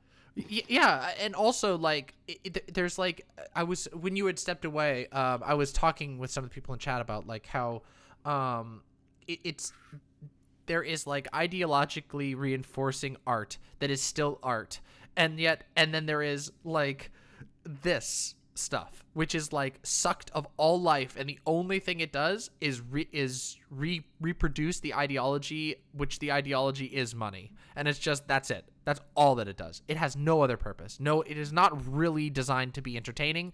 It is only as minimally entertaining as possible so that you keep giving money to the church so that they can keep making money. And that is like a weird version of, because in the church that I grew up in, they would talk about this frequently. They would make references to Protestantism and the differences between Protestantism and Catholicism, but they didn't really like to talk about the actual history. They would never talk about the actual history. I learned the history from a history class, and then I understood what they were referencing, but they never gave context for it. They never explained that again, it's that lack of context that just means there's no history. There is no tradition really besides the immediate one that you are being told is the tradition right now, and that tradition could be a different one than yesterday. The only thing that makes it a tradition is that you're being told it's the tradition today, and yeah, it's very, very troubling. And it is a backfiring of that. It's a twisting of the like, oh yeah, like you don't need to have, because I think there is something a little bit liberatory in the idea that like, oh, you don't need to have gold and artifacts and relics in order to like empower your connection to God. All you need is faith. Like there is something very liberatory about that idea, but it's just been entirely hijacked. And I think that like as a meme, like Protestantism has largely failed to deliver on its promises, and instead has produced a bunch of very, very, very toxic capitalist structures. It's been completely superseded by a much more powerful meme, capitalism. Because it's and like I was saying, one of the things that really upsets me about these things like that, like I lean in the agnostic tradition when it Mhm. comes to spirituality. Like I don't know, and I frankly think it's impossible to know if there is a God. This tends to trigger people sometimes. I think atheism is as irrational as theism personally. How can you possibly be sure? That's the perspective I have on these Right. things. However, one of the things that I always interject with, and the thing that kind of upsets me within these conversations, is because the idea, like, religion is so misunderstood by a lot of people, and a lot of our kind of insecurities at this system are projected onto the idea of religion, when like everything wrong with everything you're describing is power dynamics within hierarchies, Yeah. where you can access to powerful acumen and an ability to, it's like money shouldn't be as powerful as it is. Right. And the fact that we have a society that gives people enormous access to power relating to their wealth, and like, for God's sake, you think they'd be in a perfect position considering Jesus Christ seemed to figure that out. Um, and you end up with this situation where they totally abuse the concept of religion to generate these incredibly powerful kind of, like I said earlier, like these semi-state entities Yeah. where and it's tax exempt. The whole thing is fucking crazy. Yeah. And So the that's worst thing is, this is why I the wanted to worst talk thing about it. It's like enough to make you lose your mind. is, and the worst thing is, everyone's critique of it is critiquing religion and not the institution or the actual capitalist system that created the damn thing in the first place. Yeah, and I think interestingly, because I mean, of course, to me, like I mean, I was like atheism, like online atheism I just happened to get out of my religious environment at the same time that like that like atheism like internet phase. And maybe that's like a thing that has yet to be studied. I have a feeling that like the internet atheist phase was because a lot of people like, I mean, the internet didn't exist like meaningfully you know, before like my generation was coming of age. Like that was when the internet was in full, you know, it's fully up to power. People know how to connect to each other. People know how to find communities now. On the internet before, yeah, some people are going to find communities, but it was mostly like forums and not very user friendly. But all of a sudden you have Reddit, you have Twitter, you have YouTube, you have all these really easily accessible places, and people are suddenly like coming into contact very quickly and often unintentionally with ideas that they never had seen before. And I think that led to like that huge atheist movement. But I do think there was like having been a part of that myself and come out of it, like I think there was a huge failure. And the failure was in again, just what you said, which is identifying religion as the core of the problem and not the forces that have twisted religion. Because religion itself, there are, again, and this is kind of one of those things where it's like you can tell where a lot of the like main commentators are coming from, like with regard to their identity. They're a lot of well-off white guys, and to them, of course, religion would seem like it's the main enemy. You know what I mean? Because they grew up with this very specific form of hyper-capitalized religion. But there are religions all over the world. There are belief systems all over the world, some of which are incredibly, unbelievably resilient, not just in keeping up their traditions, but in evolving and growing and maintaining healthy communities that actually serve the people. One I would point to is Judaism. Jewish communities are some of the strongest in the world. And I don't mean that in like the way that like people point, oh, it's communities. No. They're literally... They're rigid and resilient, yeah. They've been like literally still currently under constant, like very, very, very constant duress from many political sides. And yet I used to write for a synagogue, one of the bigger synagogues in New Jersey. That was one of my jobs. And I learned a lot from that time. And one of the things I learned is that a lot of like modern, like non-Orthodox synagogues are literally like, they are progressive hotspots. And not only that, but they're doing actual praxis. Like they are actually on the ground helping people. They're constantly organizing civil rights protests. Synagogues, like in the US are hotbeds of left-wing political like action. And there's a reason for that. Like the religion itself teaches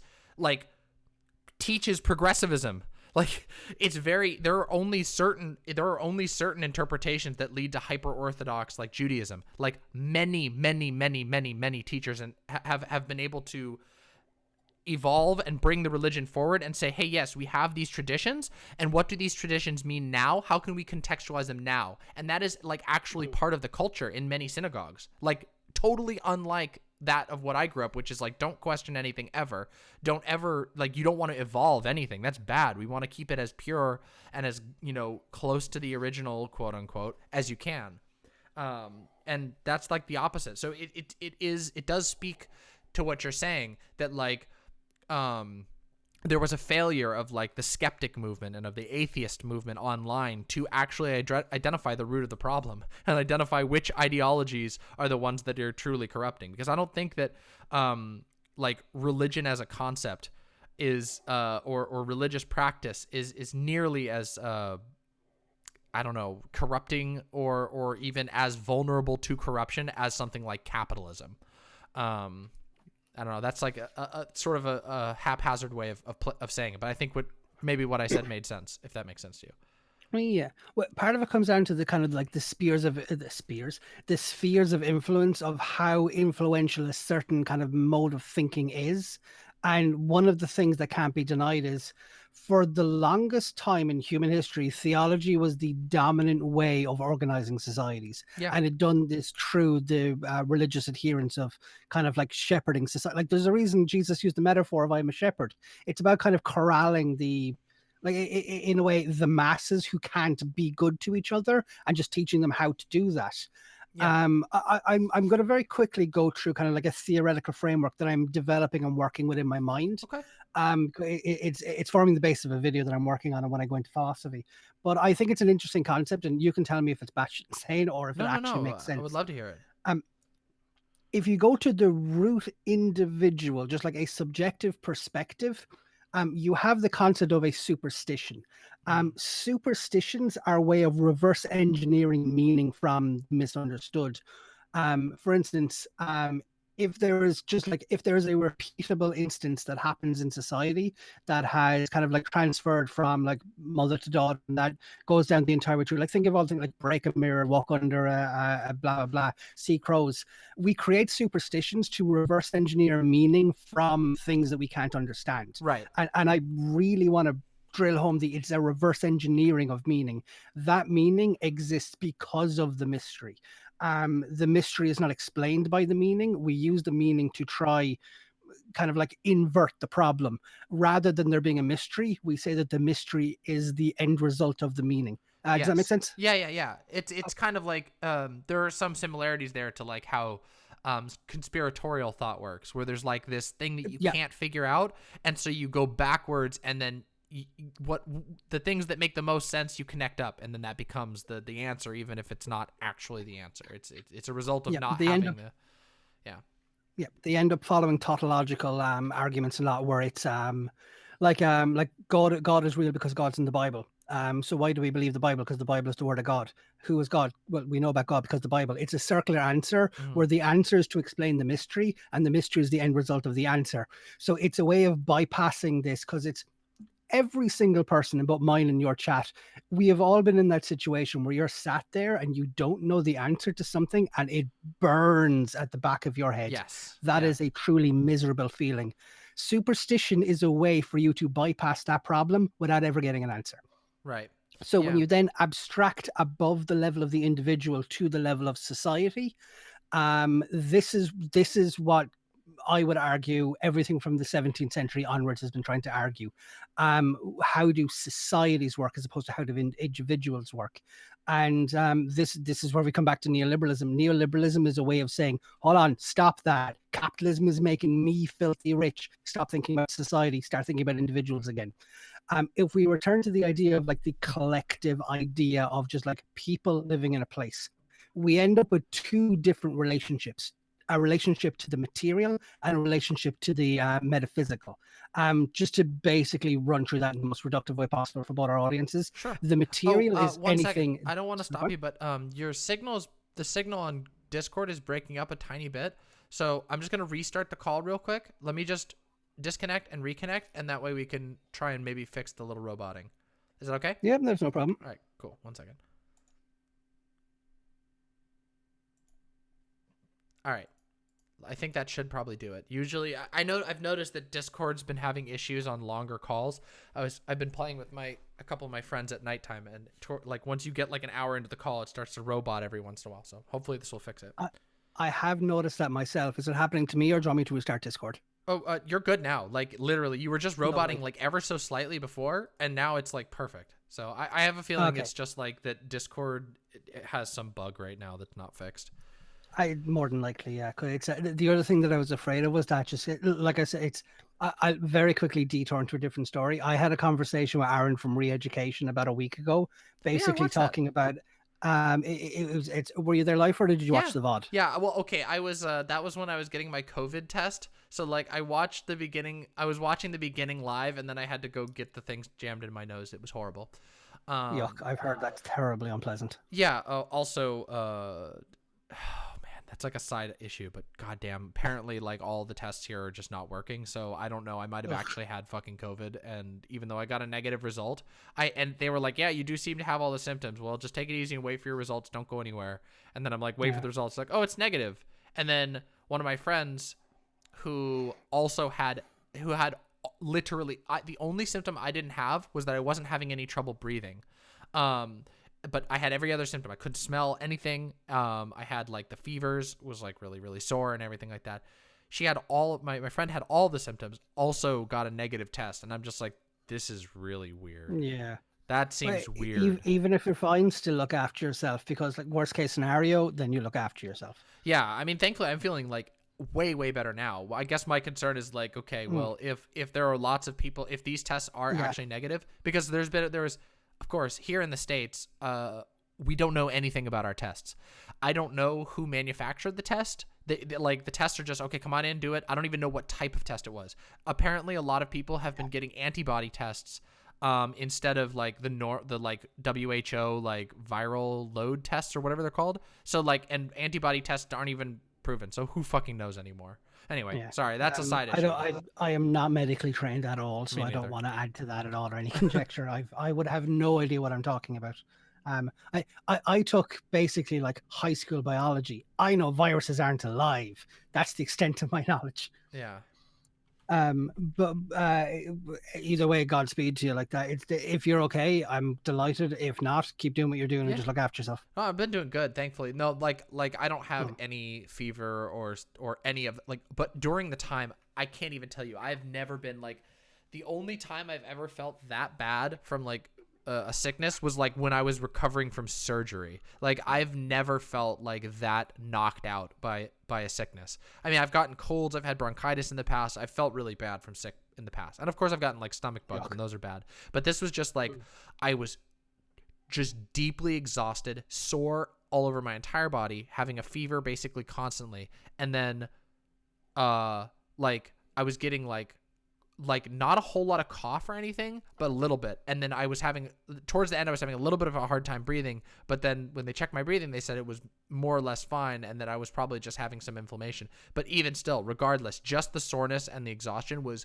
beyond compare. It's enough to knock you out. Yeah, you know, like, I mean, like, you know, like when your like lymph nodes get really swollen when you're sick, Yeah. like I've never had it that bad before. It was genuinely like actively painful. I'm like, holy shit. And this is what other people have said. So I was like, but anyway, the point is I'm feeling a lot better now. So that much is good.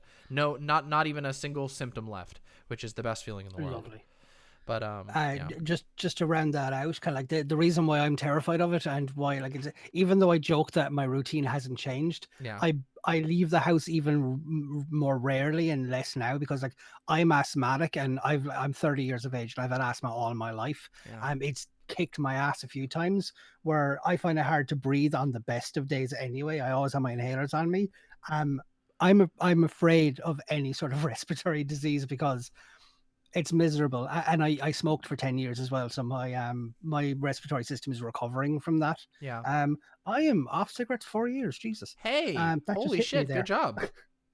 I literally, I'll tell you the story very quickly. I used Sure. to smoke, but I never smoked that much. And I used to work in kind of like a laptop repair center, but we had no smoking section, so to say. So you just had to like go out the back into the alley and smoke. It was a particularly vicious winter. So I decided that I was going to give up cigarettes so that I could avoid going out into the cold. That was purely the reason. And it just so happened to coincide with that they had the vapes coming out at the time. Yeah. So I started buying the vapes and I found that it was a good replacement where I could just take the vape in the canteen. That was fine. And it somewhat got rid of the craving for nicotine. But then I found that the vape, it was just too dry on my throat where I was coughing a lot. But because I hadn't smoked a regular cigarette in about 3 or 4 months, even so much as a drag on a cigarette choked my throat. So eventually I was in a situation where I was kind of like, screw it, I'm just going to stop because my throat, I don't like this anymore. And I went a month, then I went 2 months, then I went 6 months. Now I'm 4 years. Fuck yeah. That's awesome. And actually I've heard a lot of people have had a lot of success with vaping, like weaning them off.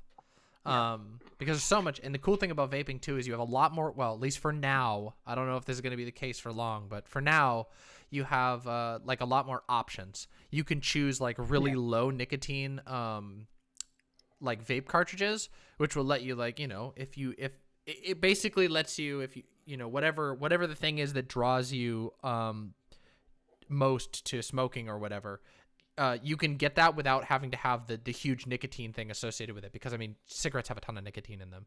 Of course there are like vape, there are those like nicotine salt vapes which are just insanely high nicotine. That's like the Juul cartridges, which is not to spin into another issue, but you know how like the Juul cartridges here in the States have been pretty heavily critiqued because they're marketed. JW, yeah, I thought you said duals and DUAL. No, I've heard the stories about those. Yeah, it's Yeah, Juuls, my JUUL. my 2 cents in vaping is I don't think vaping is safe, but I see it as a really good way to harm reduce smoking. Where I think it's less not safe than smoking, so you can use it as a crutch. You're still hurting yourself, but it's Absolutely. you're hurting yourself to let yourself stop. Yeah, and the thing is too, I think that I don't know. I think again, nothing makes sense right now, but I was hoping that as time went on that there would be some stricter regulation on vaping because Yeah, it's an nightmare. It's an paradise at the moment in that industry. oh yeah, it is a nightmare. Yeah, it is truly nightmarish. I mean, because it's been completely hijacked. It was almost immediately like I think vaping could serve as one of the most like educational examples of how how capitalism and consolidation of wealth becomes a generational problem, because even though people did have moved away from smoking is like people buy less cigarettes than ever before, like less people are smoking cigarettes than ever before. The tobacco industry has such incredible holdings that they were able to immediately pivot into vaping, and now they own half the vaping market too. And a lot of those vape companies that are owned by cigarette companies market themselves as a replacement for cigarettes. So Mhm. you end up getting kind of like I think it's altruistic marketing where it's kind of sold as like, hey, it's like the other way. So this is with health food marketing where it's kind of like, hey, Oh, I hate get that. this, it's good for you, and it comes free with a muffin. Where you buy it for the muffin, but you convince yourself that it's okay because you're eating healthily. Yeah, you're eating the orange like that comes free with the muffin that has 60% of your Mm. daily sugar needs or whatever, you know. Um, there's a psychological concept that explains that. It's called moral licensing, where if you do a good thing, you are more likely to then absolve and excuse away a bad action later because you feel like you've kind of earned brownie points through Yeah, yeah, which to be yeah. immoral. That's really fascinating. I had never heard of that like described in like a It's difficult to specific prove, term, but but it's an interesting idea. yeah. Hmm.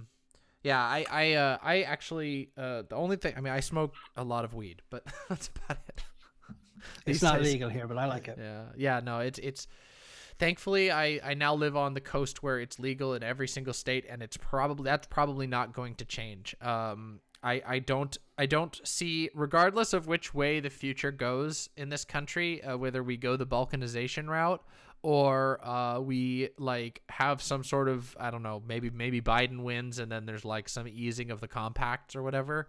Mm, I don't see that like the legalization is ever going to disappear in these states. Like I'm pretty sure that like people would go to war over it. I've never seen yeah. like the only thing, it's the only thing Americans have left is weed. Like I swear to God, uh, I've never seen a more militant like response of like, don't you fucking touch, no more Yeah. restrictions.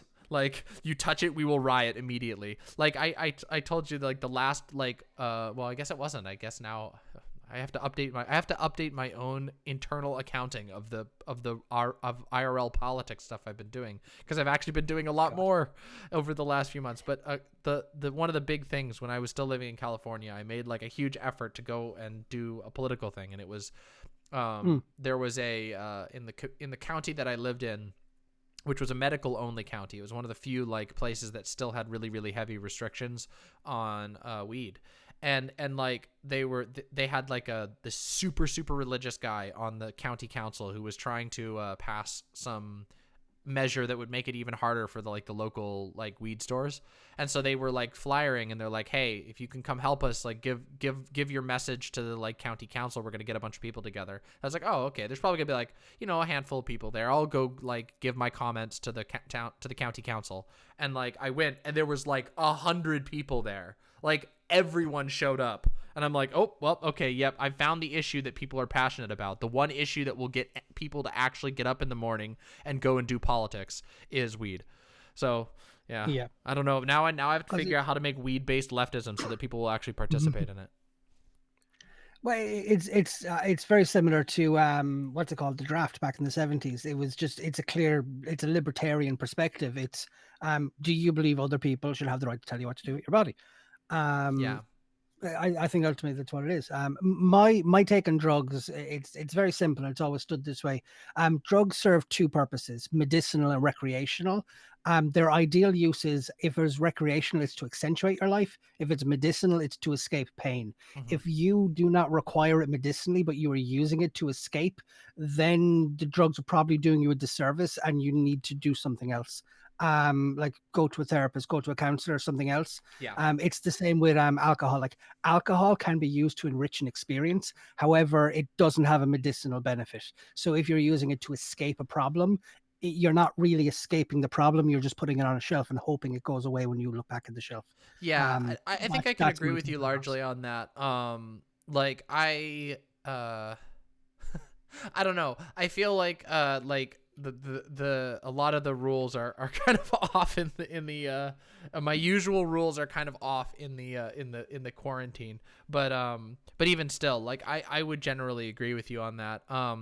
I don't know. I feel like it's so hard to have a conversation about like drug use in the United States because people don't actually know what any of them do, and that alcohol is so normalized here that Yeah. it's like people don't recognize that alcohol is a drug. Not only is it a drug, but it's an incredibly Yeah. intense drug, and like um yeah, I don't know. It's one of those things where I'm just like, weed is, like, in my opinion, one of the most mildest and Oh, kindest. it's so innocuous. It's Yeah. so innocuous. It's incredibly mild.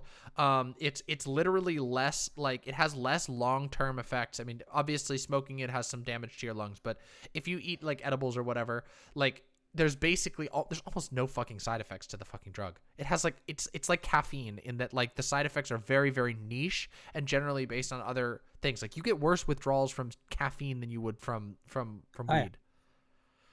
Because It's it's crazy. here's an interesting perspective on drugs that I got this from a neuroscientist that I watched on Twitch one day. For the life of me, I just can't remember him, Mm. but he said this, and it suddenly occurred to me where this is a beautiful way of opening the doors into a leftist argument where drugs do nothing your brain can't already do. Every Yep. single feeling a drug provides for you was already hardwired into your brain, and it's just triggering that reaction.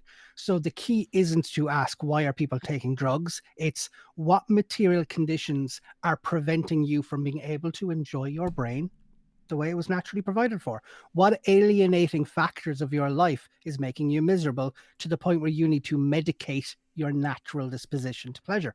Yeah, and I think there was a conversation. I keep referencing this one. This was such a good conversation. It's very memorable to me. But it was Vosh had a conversation with psychobiologist. I can't remember. It was like, I remember this conversation, and I also remember not being able to describe her job yeah, I position. can't remember what her job position was, but the Yeah. conversation was really good, and she talked about that in context of opioid addiction and how the human body, like, humans need, like, our body produces opioids naturally, and we use them, and it's how our body communicates certain needs and certain Yeah. satisfactions to us, and the material conditions of a lot of people's lives literally leaves them completely devoid of a basic chemical that our body normally uses to tell us how to do things.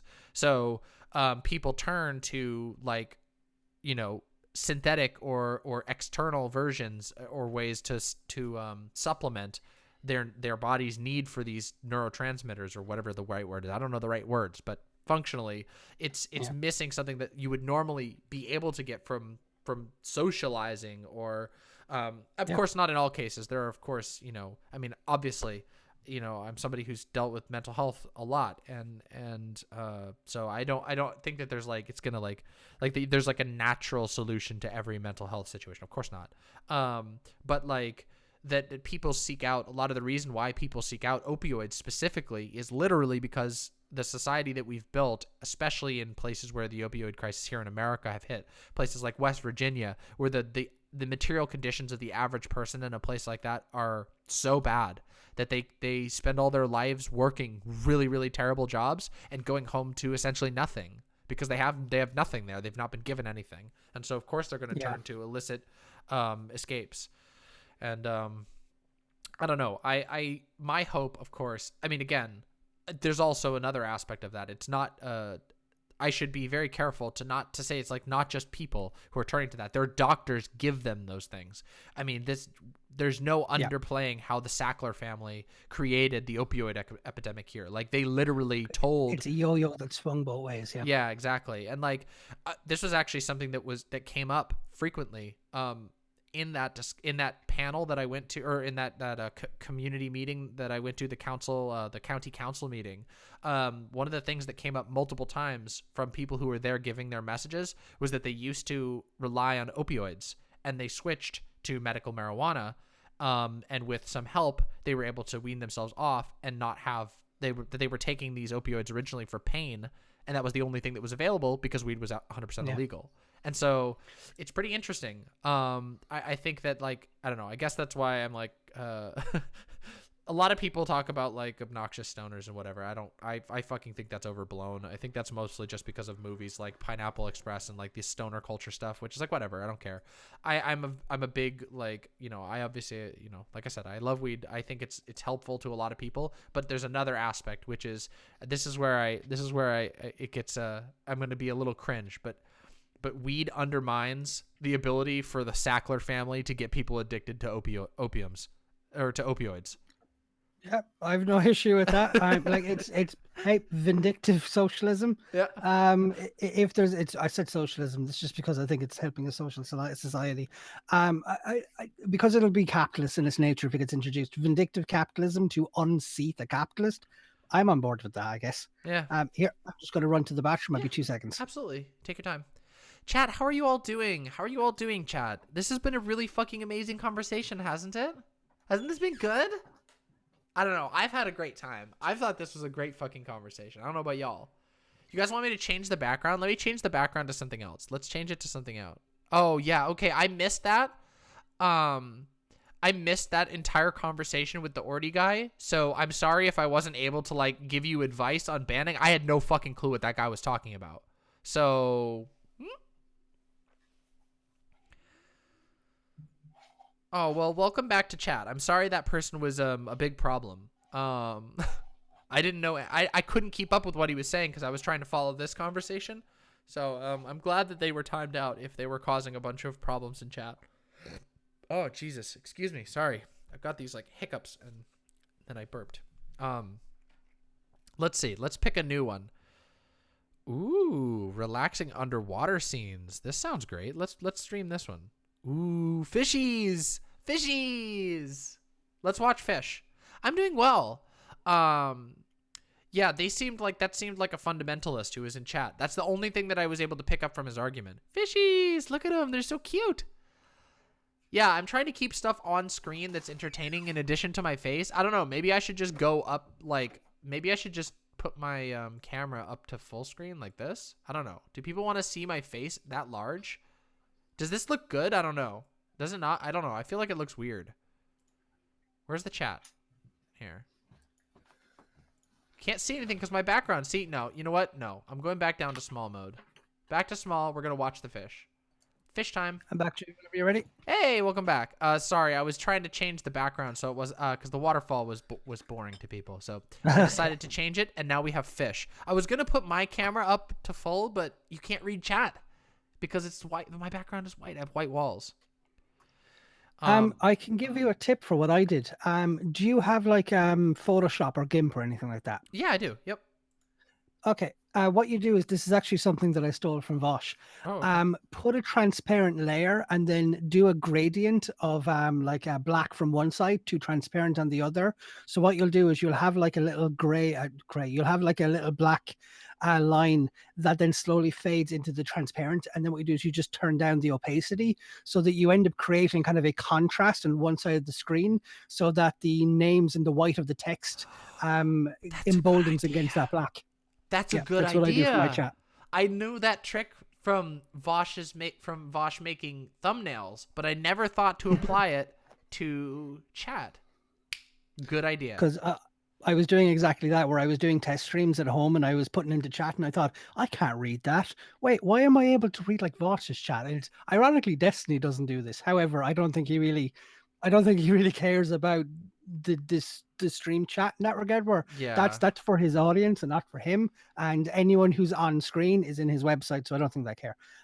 It's a badge of honor being in somebody's chat. That's the way I look at it sometimes. Yeah. But it's the thing that I wanted to close out the conversation there in terms of the mental health is there's one deeply problematic element that I see happening time and time again, and it deeply upsets me because it's being championed as a really good thing, but like I'm a Marxist. I believe in structural analysis, not individualistic analyses. I don't think individual people can change the world. That's some liberal horseshit to me. I think people are parts of societies, and you need to free the society so that the individuals living in that society can fully experience their own autonomy. The issue with mental health is I don't think it's an individual problem. I think it's a societal problem. I agree. And the way I'll explain this is that you spot it with. Now, I want to preface all of this with I have no training in kind of like counseling or mental health or anything like that. So I do want to immediately just discredit myself in the beginning of saying I'm not trained to make this argument. However, I've never been given a reason against it. And if I was to be given one, I would probably stop the argument. But nearly everyone I've told it to has said to me, no, you've got a decent point there. Yeah.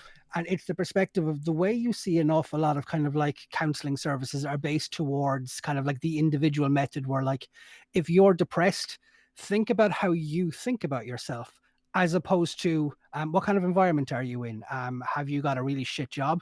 Are the people around you constantly sick so they're never able to like come to you? Like, what is your environment like? I think there's a disincentivizing of the role environment plays on mental health. Oh, And what we've ended up doing is we've normalized the idea that people just get depressed from time to time without actually thinking about why they get depressed. And that scares me. absolutely. And that's actually something that I can speak to with my personal experience as well, which is that there is, with a few exceptions, very little focus in I guess in therapy. A lot of it is very introspective and like journal writing and like trying to like almost meditate your way out of your problems. And the only time that I've really had a very different experience with that was with the LGBT center that I went to and that I go to still for counseling.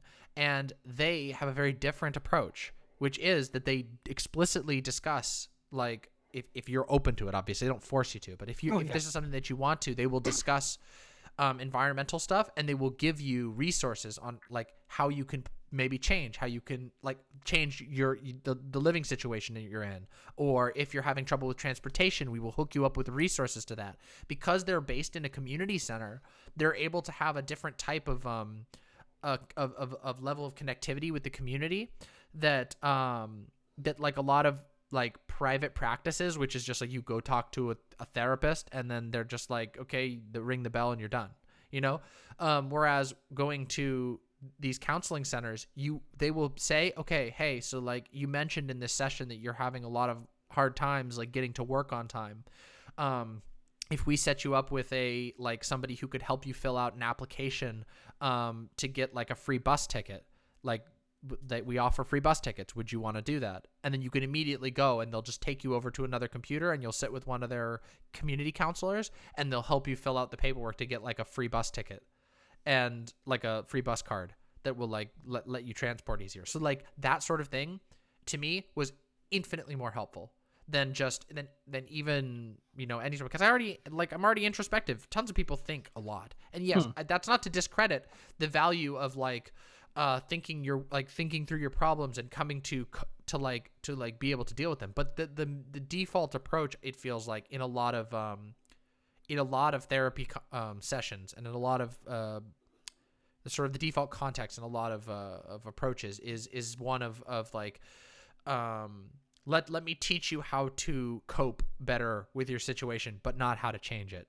And I think some of that is just that the therapists don't know how to help you change it. But I will say that my personal experience with dealing with a community, like a community-based counseling place, where the staff there are like like not necessarily the most like like they don't have the highest certifications. They're not all psychotherapists. They're all like licensed counselors for the most part, and social workers.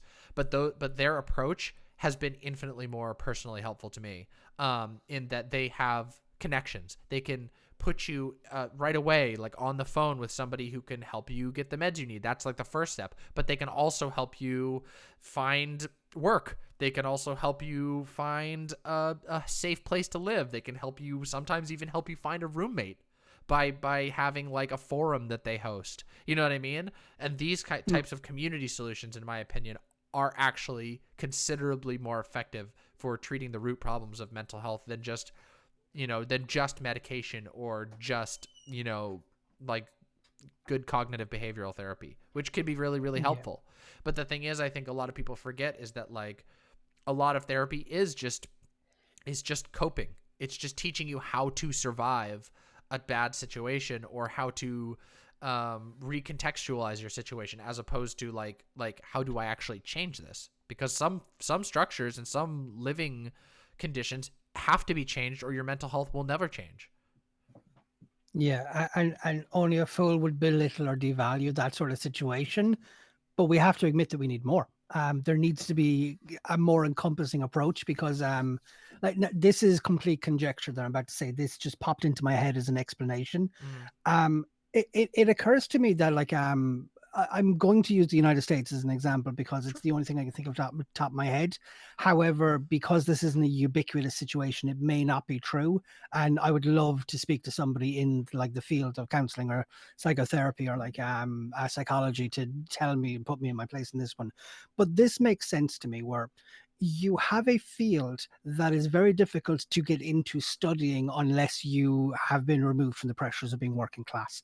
It's very difficult to get these degrees and like masters and actually get a practice if you don't have access to capital. So you either need to be petit bourgeois or be bourgeois yourself. One of the things that defines that class is being abstracted from the material pressures of having to sell your labor. So already you're abstracted away from the oppression of having to sell your labor. So you're already kind of one layer removed from the societal pressures. The only people who then can afford to actually go to these practices are in similar situations. People with really good jobs, people who have the material needs to be able to kind of like hire a nanny or get medical insurance or like take a week off because they're sick and it doesn't adversely affect them because they're on a salaried wage. People who are direct, kind of like one layer removed from the pressures at the base level. So you end up in a situation where the entire field, like obviously in these situations, because it's psychology, all the case studies have to be done on practice. So we're formulating a theory based around how to best help people, but the people we're formulating these theories on are removed from societal pressures. So we end up then just kind of like, I guess you could fairly say to a degree, like, well, people are people. Let's apply this universally. And it then comes down to somebody who's like, imagine like a single 17-year-old black mother who's living in an incredibly disadvantaged area, who's being kicked out of school because she basically can't go because there's problems at home where like they're like doing whatever instances where that she has to work to pay the bills in the household. Right. And her like the whole setup is against her. She goes into counseling and they say to her, how do you feel?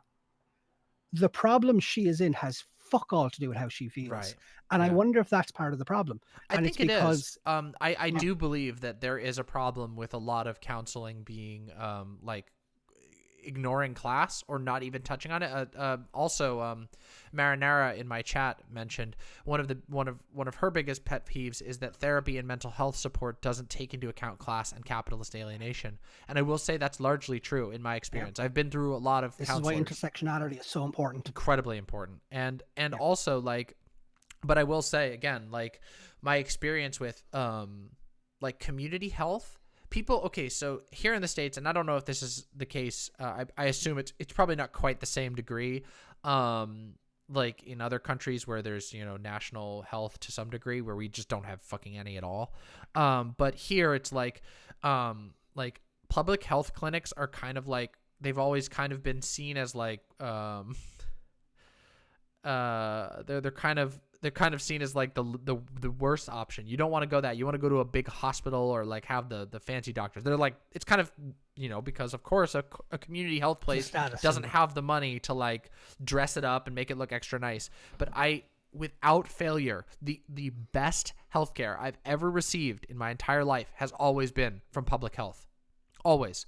And these people are always like, I always feel they're always the worst paid. They don't pay anything because it's public health. They get paid like half of what they do. But they go there and like not only is the actual medical health care better, but they actually listen to you. When you say like I literally talked to my doctor. The last time I went to my doctor, this was a couple months ago, when this whole shit was winding up, I was like, not going to lie, this pressure of this whole thing it's really getting to me. And she's like, and just literally was willing, like my doctor was willing to open up and be like, yeah, we've been seeing all of this. A lot of people are feeling that. You're not alone. Like it's a stress even I'm feeling. And I'm just like, being understood by your doctor puts your heart at rest in a lot of ways. But also it means that they understand that there might be confounding factors in your life and they're not going to talk down to you. They're not going to just like sort of write you off or throw you a medication. They're going to actually look to address these things that they're familiar with because they have that knowledge as well.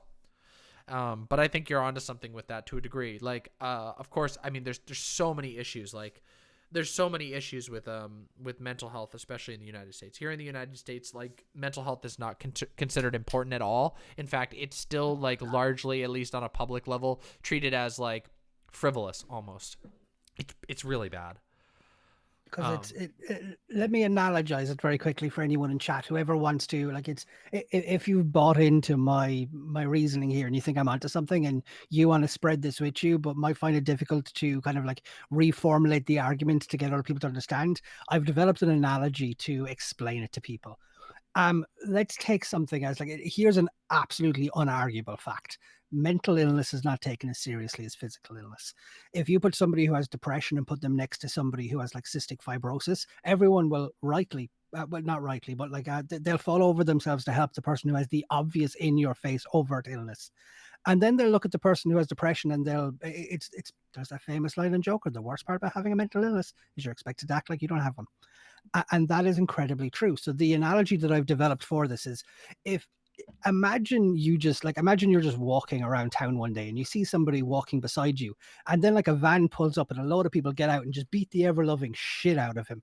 And you go over and ask him, are you okay? And he says, oh, it's fine. Bones break from time to time.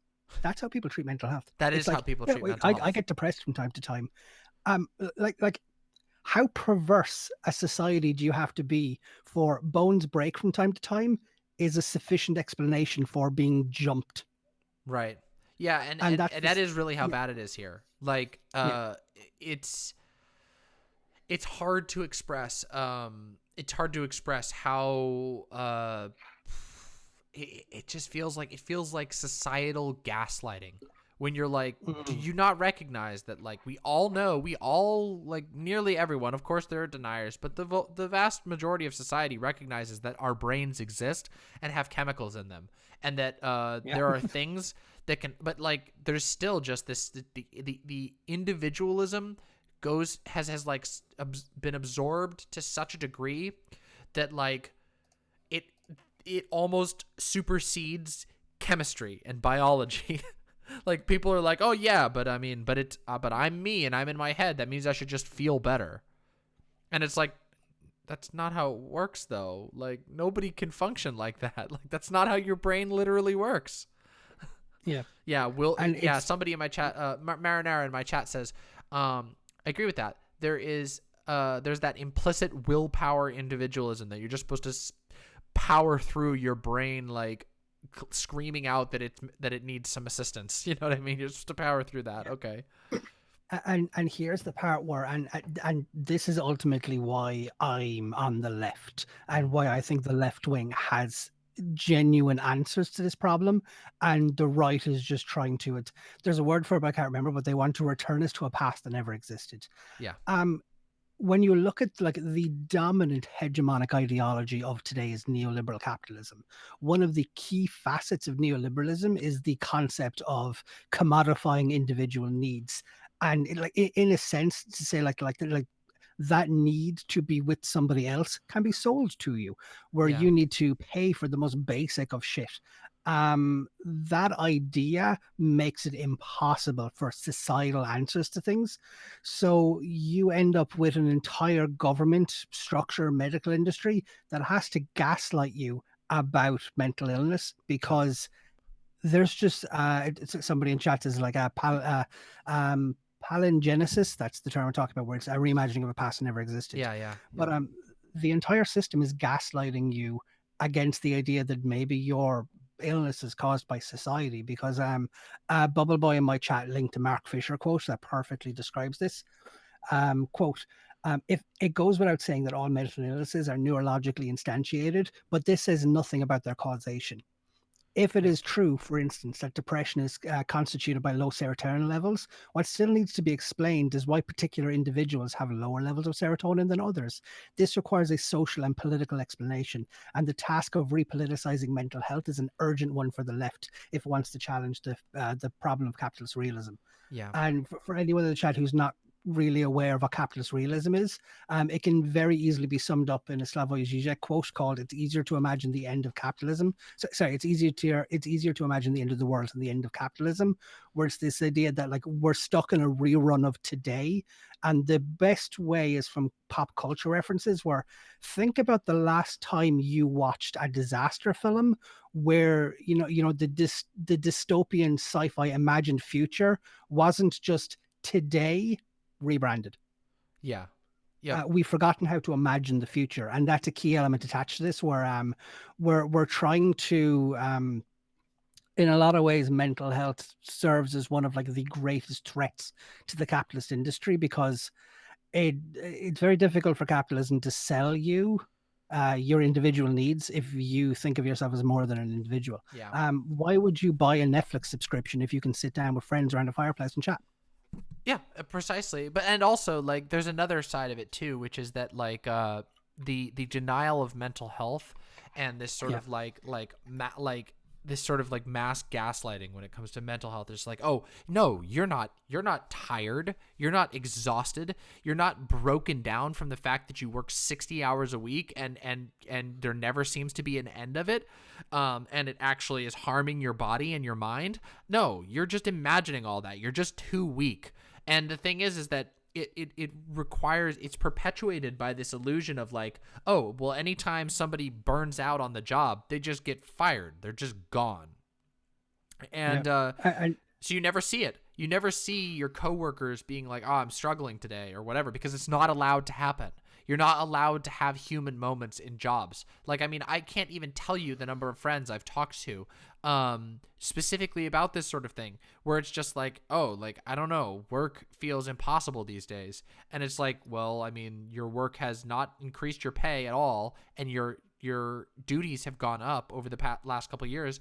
You don't get proper breaks, and you don't get any benefits. Like, your work is literally just sucking things out of you without giving you anything back, or giving you back so little that you're struggling. And then again, that can literally lead to mental health. Like, I mean, like mental health issues, like, because I mean, of course we don't know all the mechanics, but it's very, very, very well known that a single bout of depression, if it's untreated, can become a clinical case of depression, where you go from having what appeared to be a single bout, a single bad incident of where you're feeling bad and you're struggling with something, but you never are given the chance to ever recover from it. You're never given the chance to take a breather or to adjust your schedule or cope with trauma or anything. And as a result, it goes untreated, and it festers into a condition where you need medication, because your body has been functioning with low serotonin for so long that it can't restabilize itself.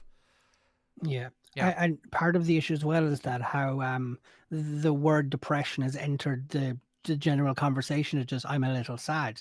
Yeah. And the way I sometimes help differentiate the two and explain to people is like, the difference between feeling sad and depression is the difference between rolling your ankle and pulling a tendon.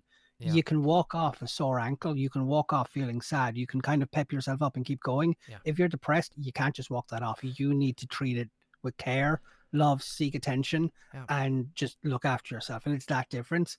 But you're not a productive worker if you need to look after yourself. But even on top of this, this is why I laugh whenever people tell me that we live in a like a competence hierarchy. Yeah. Because if capitalists or capitalism was competent, imagine how much productivity the capitalist system is losing through to people getting sick and people's mental health. Imagine if they were to just take the hit on a fully 100% funded medical system. Imagine how much more productive we'd be. They're not even fucking good at making money out of us. Right. Jesus And that's the Christ. thing. That was something I mentioned. I was talking about. I think last stream, where it's like we're not like people think of like capitalism as like, oh, it's a very productive society. It's not. We don't like. Can you imagine what a society where like, okay, so in our society, the like main thing that's focused on, the main purpose is capital. It is profit. It is wealth.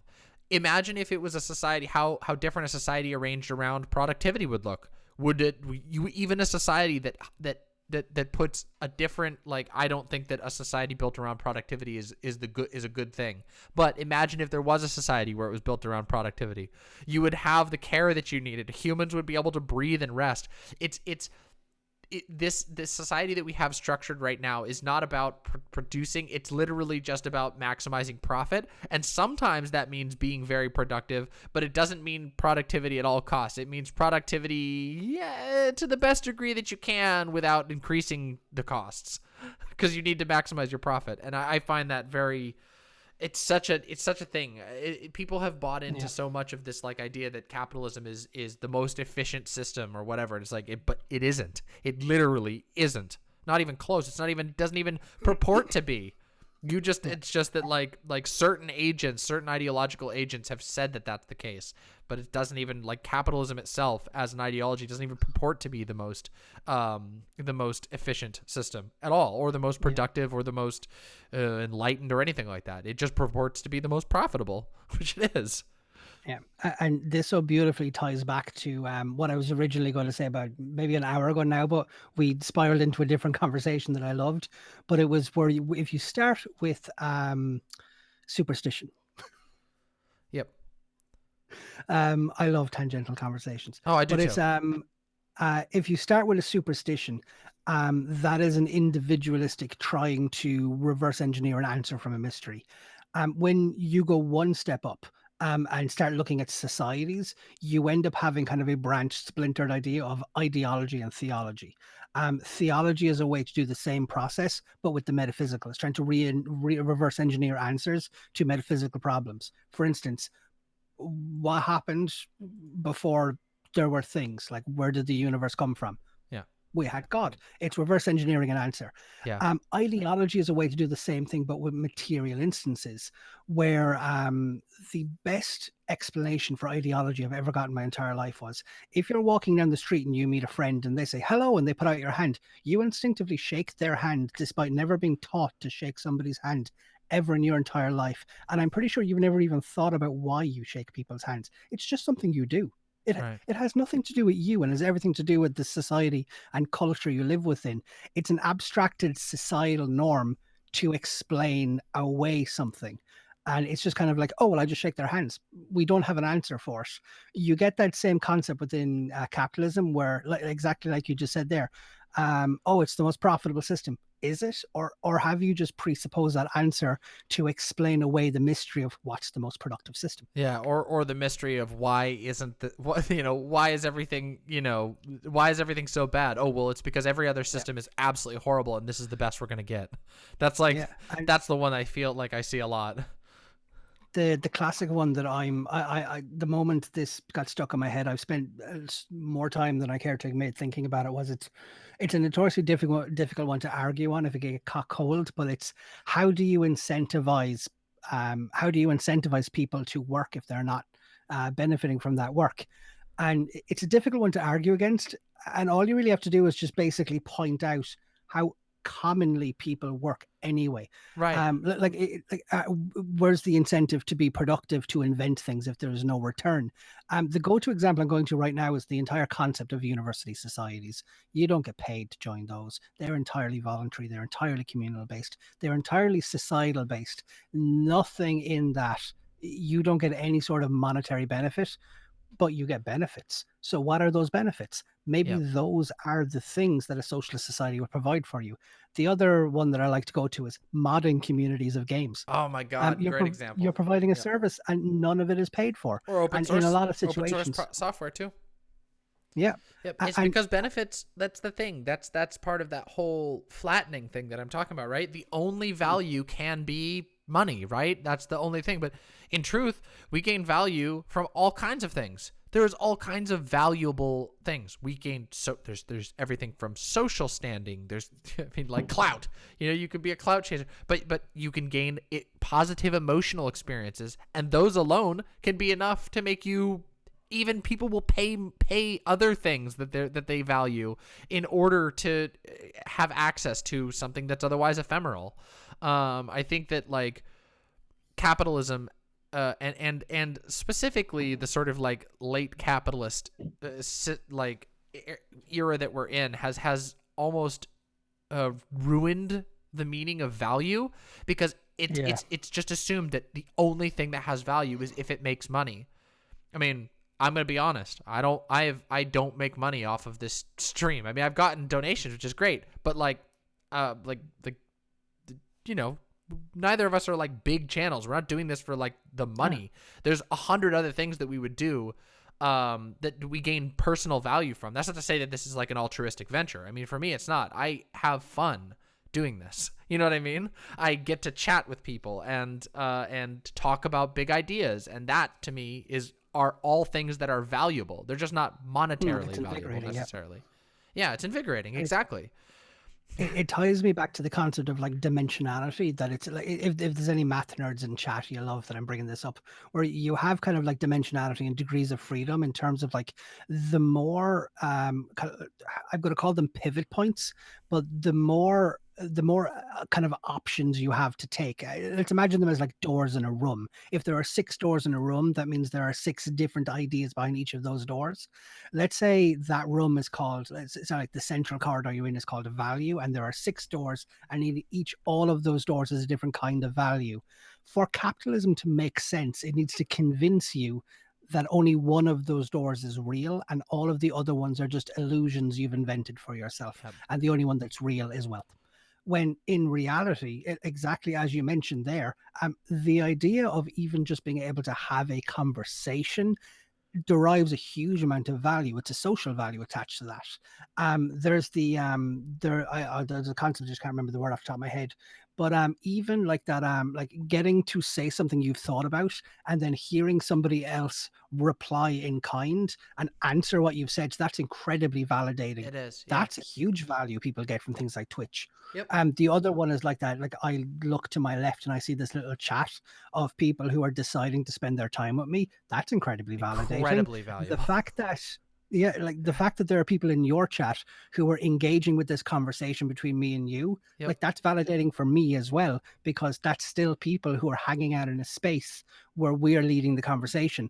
None of this is financial. None of this is financial. And here's the thing that we as leftists always try to really, really try to hammer home to society. There is so much more to life than just work. Maybe here's a possible analogy that some people might find interesting, and this is something I use personally and something that I'm trying to get better at and trying to sort of rewire my brain, which is that I used to see, and many times I still do. I still feel like I fall into this mentality of like life is like a level up bar where it's like, oh, you got to attain. You have to accomplish. And what I'm trying to change the way that I look at my life, and again, maybe this is kind of this is going into the like coping with our reality and not necessarily, being able to offer a material solution. But I think that viewing life as like a canvas, and things that you do that bring you joy or emotions or feelings are like adding paint to your canvas, and that is valuable, not necessarily filling up the level up bar. Sometimes, unfortunately, we live in a system where you unfortunately die if you don't get money, in a lot of cases, or unless you're lucky enough to have somebody help you. But I think that as time goes on, maybe, and perhaps this is the case from this might be a good thing that comes from quarantine, is that people are starting to see that there are other things besides just cash that matters. That like $1,200 cash when you're locked in quarantine, is the cash means nothing, because it doesn't actually give you anything. Even though that is the thing that we should be, freaking out about, I guess, under capitalism, when money is the most important thing. Don't you think everybody should, don't you think it would be like the only thing anybody's hyped about? But it's not. People miss each other. They miss going and just sitting in a noisy bar and having a drink and watching the sports on TV with people around, even people that you don't know. And those are the colors. Those are the paints that you add to your canvas, in my opinion. And I think that, like, starting to see life as like, oh wow, like this experience was like a rare ultramarine that I was able to add to my canvas. That is like, and then when you get to the end of your life, you have this amazing painting instead of like whatever number of level ups that you did based on your job and the money that you put in the bank and the things that you bought. Oh, that's beautiful. Yeah, I don't know. Does that make sense as a metaphor? Like, it's something that I've been thinking of and processing myself, where it's like, I don't know, maybe that's a better way for us to look at life. It makes perfect sense, and the reason I love it as well is because it's an artistic retelling of the concept I was talking about of dimensionality, where the more you add to something, the more detail and the more vibrancy you can have with that idea. And if you were only able to paint with one color, and that one color was your satisfaction to your work, you get a monochromatic idea, and it's a boring painting. Yeah, it's just that simple. No matter how sharp the contrast is, no matter how talented or skillful you are, at some level you just kind of have to sit back and think to yourself, is this all there is? Yeah. And it's the realization that, and it's the way I put it, where like the entire system has gaslit you into thinking that's all that matters. Yeah. Where like this falls back to Louis Althusser, what I was talking about, where he was saying that you have ideological state apparatuses where if I can pull this up, I was reading through the documentation for the video, so I pulled out some quotes. He describes something perfectly that I think might really speak in here. Let me just reduce. And while you're doing that, I'm just going to address. I'm going to address my girlfriend in chat is taking some contention with what I said, and I want to address it and clarify. Shada says, stimulus checks can help buy groceries or toilet paper. How can you say it means nothing just because we're sitting safely in our home? A lot of people don't get to do that. And I would address that by saying that, yes, no. Like, I'm not devaluing the need for stimulus checks. What I'm saying is that that the stimulus check is it's not going to bring people what they're looking for. It is literally not. First of all, it's not enough money to get you what you need. But even if it is, even if it gets you those basic needs, that's it.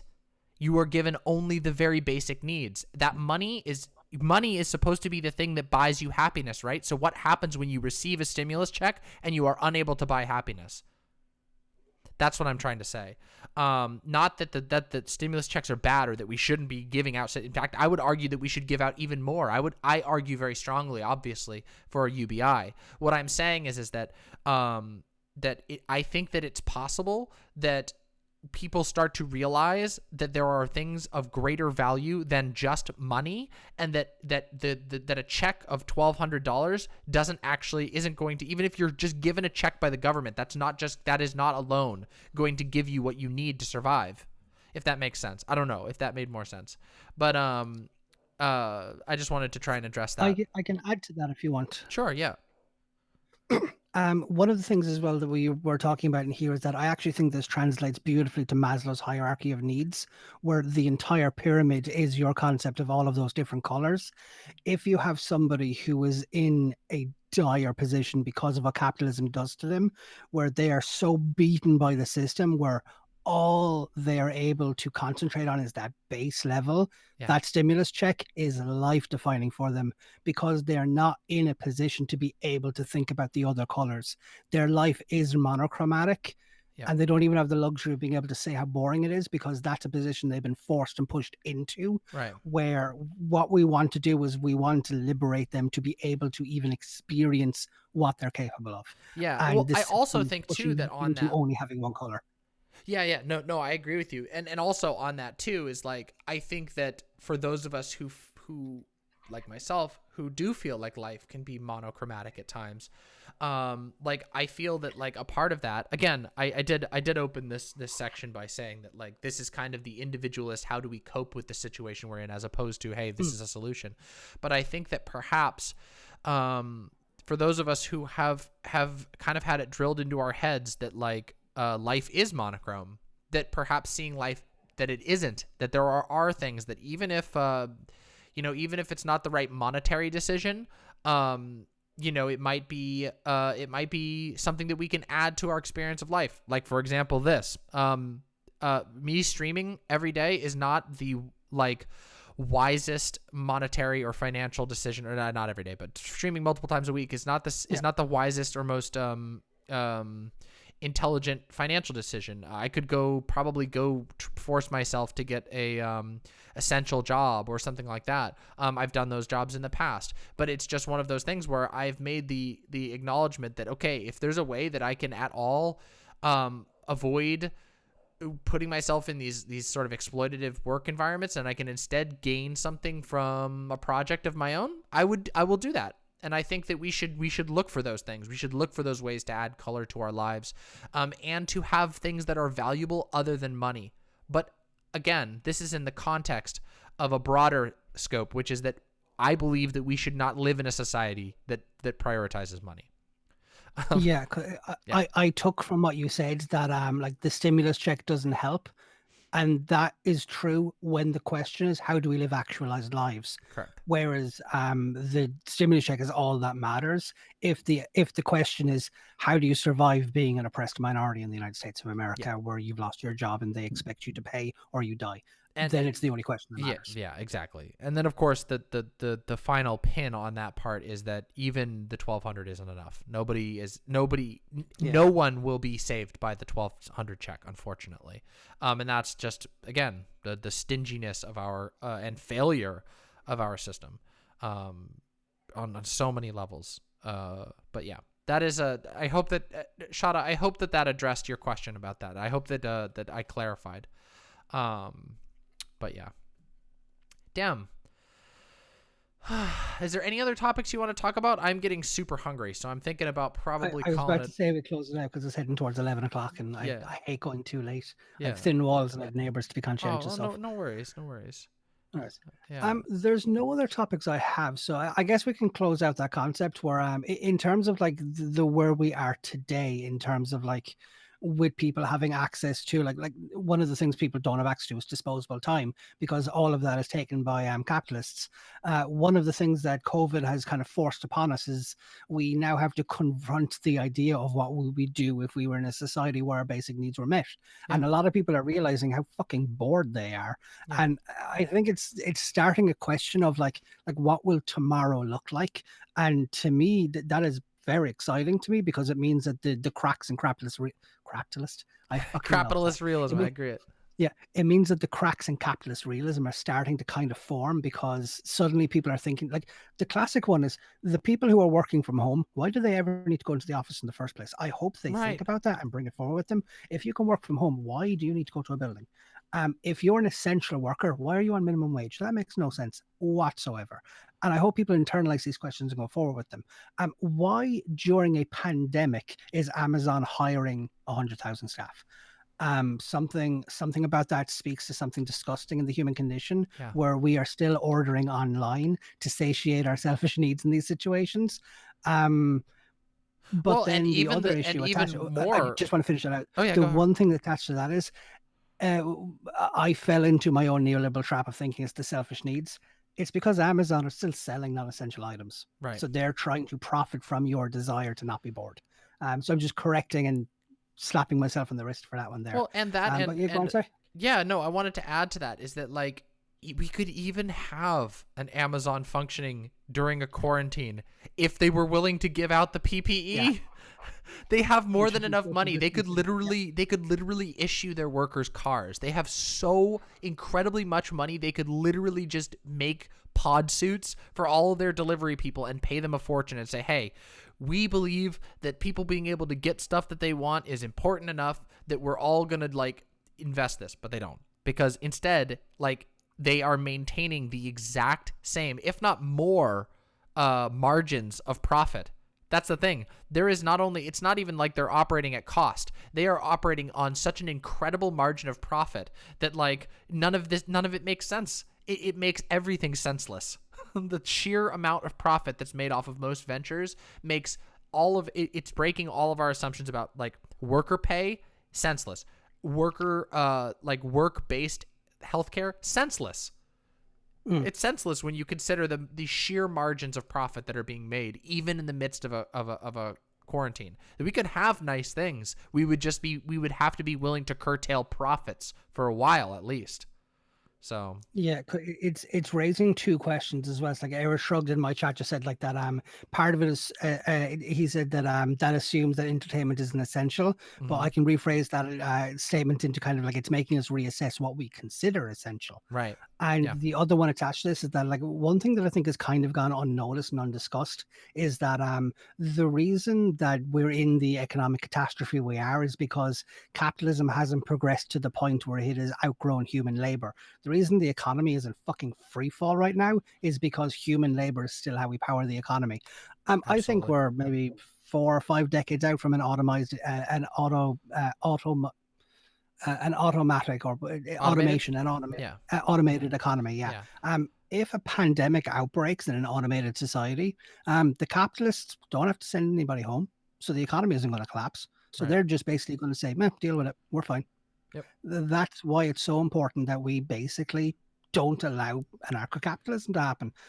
Capitalism and automation will destroy human lives. It will destroy societies because the only leverage we have today, the only reason we stand a chance at solving this crisis is because there's a human cost to the economy. Yeah. And unfortunately, that's the only thing they fucking give a shit about.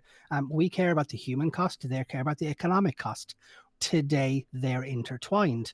But in 50 years from now, if we have an automated industry, the economy won't collapse because they can just like they phone into the factory in the morning, they press the wireless controller to get all the robots to do all of the things. No human was ever involved in the process. Right. So the fact that people aren't involved means that the economy will just keep going and then it'll collapse because nobody can buy anything. And the capitalists will basically just continue the old line of, well, maybe you should have, gotten a job. Yeah. I So think that's that why is it's so one of the important that like we solve doomsday this crisis scenarios. before automation. Sorry, go Yeah. on. No, I was just saying, I was just commenting that I think that you're right, and I think that that's one of the sort of doomsday scenarios, right?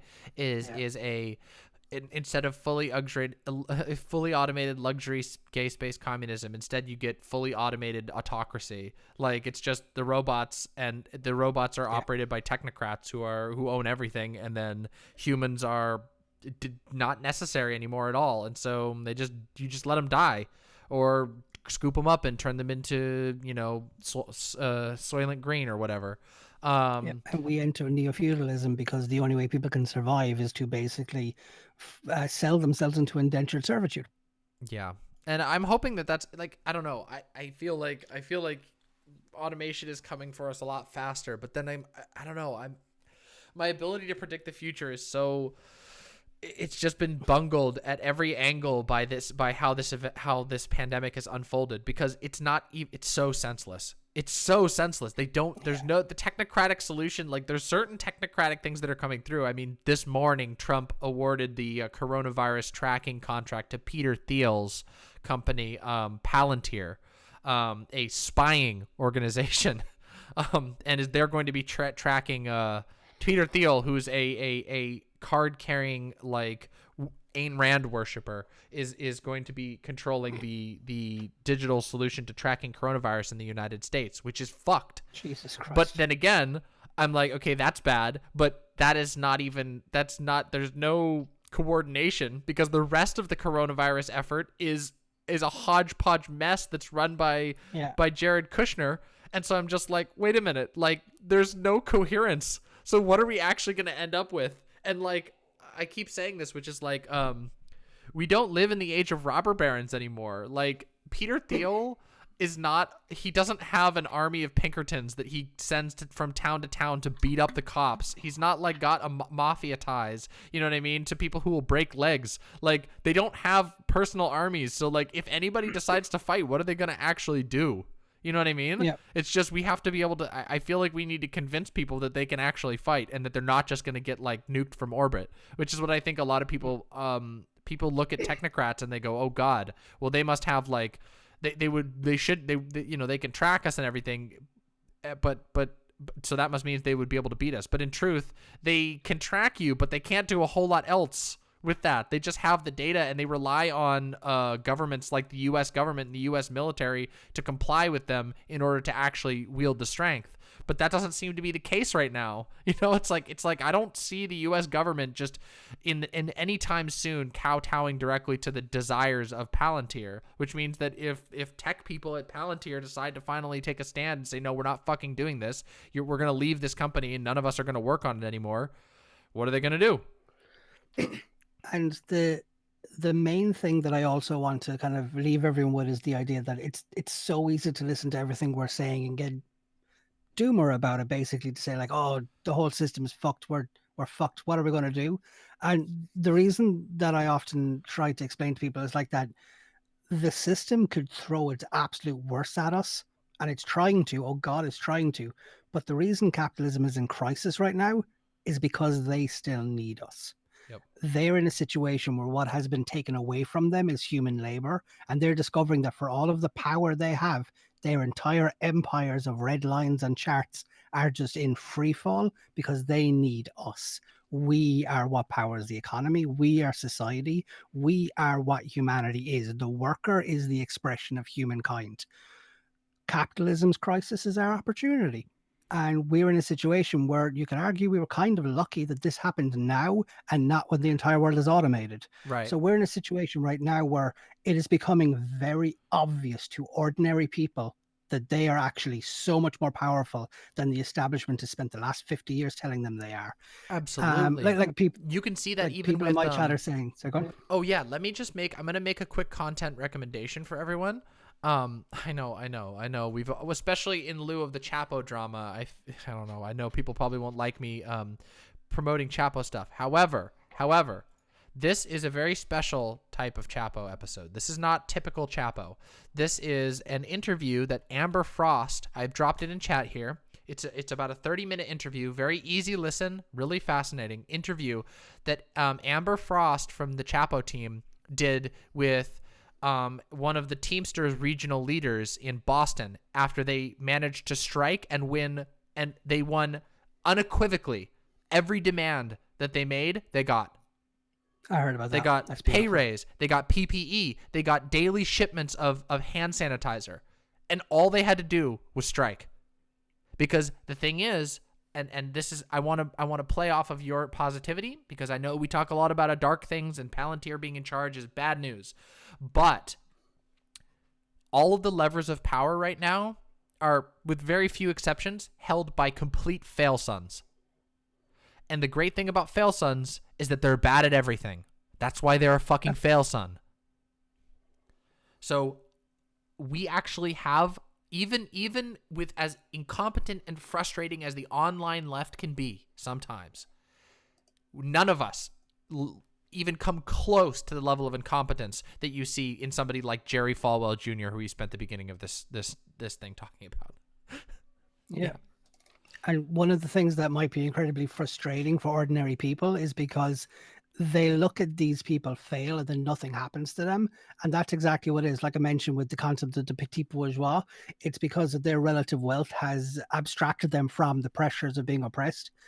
There's the old saying that everybody knows that you're 3 paychecks away from being bankrupt, but you're never 3 paychecks away from being the 1%. The only difference between you and some rich fail son is they have enough money to fail a million times. Yep. And they can't fail enough. They just can't fail enough. That's all that differentiates you from them. And I would just like to remind them all of the entire concept of Marx's critique of capitalism. Workers created all of the wealth that has ever existed. The rallying cry that I say to people is, you can't steal what always belonged to you. Exactly. Hell yeah. That's what I'm talking about. And also, just remember, this is like that when you the biggest problem is the energy. It's mustering the energy to organize in the first place. Once you organize, it's like punching rotten pumpkins. These people have no skills. They have no competence. Just, if you don't believe me, go watch that episode called The Righteous Falwells by Chapo, and you will learn just how fail these fail sons are. They're horrible. They can't even manage their own PR. They're ruining. They have an empire. Like, okay, I want to make this one last point, and then I'll let everyone go. But think about this. Imagine what we would do if we suddenly had millions of dollars. Imagine if we could do what those churches that we were talking about earlier, just prop up, like, people aren't getting our message. Let me just build a new radio station. Imagine if the left could do that shit. Yeah. We can't necessarily do that, but right now.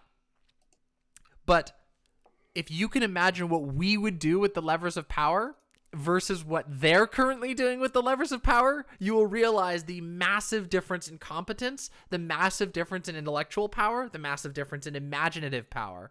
And that should be inspiring, because once you realize just how fucking unbelievably stupid some of these fail sons are, how just atrociously trash they are at understanding anything about the world, you will gain some hope, and it might inspire you to start the fight yourself. So 100%. Yep. Power to the people. And let me just address, we have somebody in chat who seems very angry about stuff that we're saying. Okay. So do you want to take a second to address this with me, and we can talk to them? I'll read out their questions and stuff. I don't know, or if you want to get going, I can also let you go and just do it myself. No, I have time. I don't mind staying. Okay. I helped start this fire. I might as well help put it out. So Micah's fanboy says you can unionize in capitalism, you know. I mean, I think that's the intonation now that I've read most of these. So I might be what's the word? Editorializing a little bit. But let's see. Oh, it's moving. You can unionize in capitalism. So why are you complaining about capitalism when it gives you that power? Capitalism doesn't stop you from doing anything you want. What you should be against is just authoritarianism. You can have co-ops in America easily or unionize. Okay, let me address this. So, yes, you can do anything that you are capable of doing. That is a tautology. If you have a union, you can be in the union. The problem is that it's incredibly difficult to do so, and the laws in many places are slanted very, very, very heavily against unions. For example, every single workplace that I've been in has had as a part of its training some form of anti-union propaganda. Whether it is things that say that some states you can literally be asked to sign something that says that you won't fucking unionize. Now they can't explicitly prevent you from it 100%, but they can make you sign a whole bunch of documents that makes it functionally impossible for you to unionize. In addition, you can't just make a co-op. I can't just say, I am a co-op now. There is a legal process by which you have to make a co-op, and then you have to enter into a market. So you can make a co-op, and you can have a successful co-op in America for sure, but it's very much based on context. And most industries cannot survive a co-op. No business would be able to survive, let alone a co-op. For example, how are you going to get into delivery? Can you make a delivery co-op? What if you're a delivery person currently working for, I don't know, one of Amazon's like 8 little sub-delivery companies that they own? What are you supposed to do? Just make a co-op delivery company? Who's going to be your clients? They're already all being served by Amazon. You can't undercut because Amazon is a massive corporation and can make the cheapest cost. So what do? Sorry, it just doesn't work out that way. So it's not as simple as just unionize, Fivehead. Just you can't. There's literally anti-union measures have been made all across the country. And one of the biggest ones is deregulation. The fact that the government has completely taken its hands off in regards to regulating any industry means that many, many industries are highly polarized, highly monopolized. You cannot, even a union in many cases cannot like fight against a corporation that can immediately literally import scabs.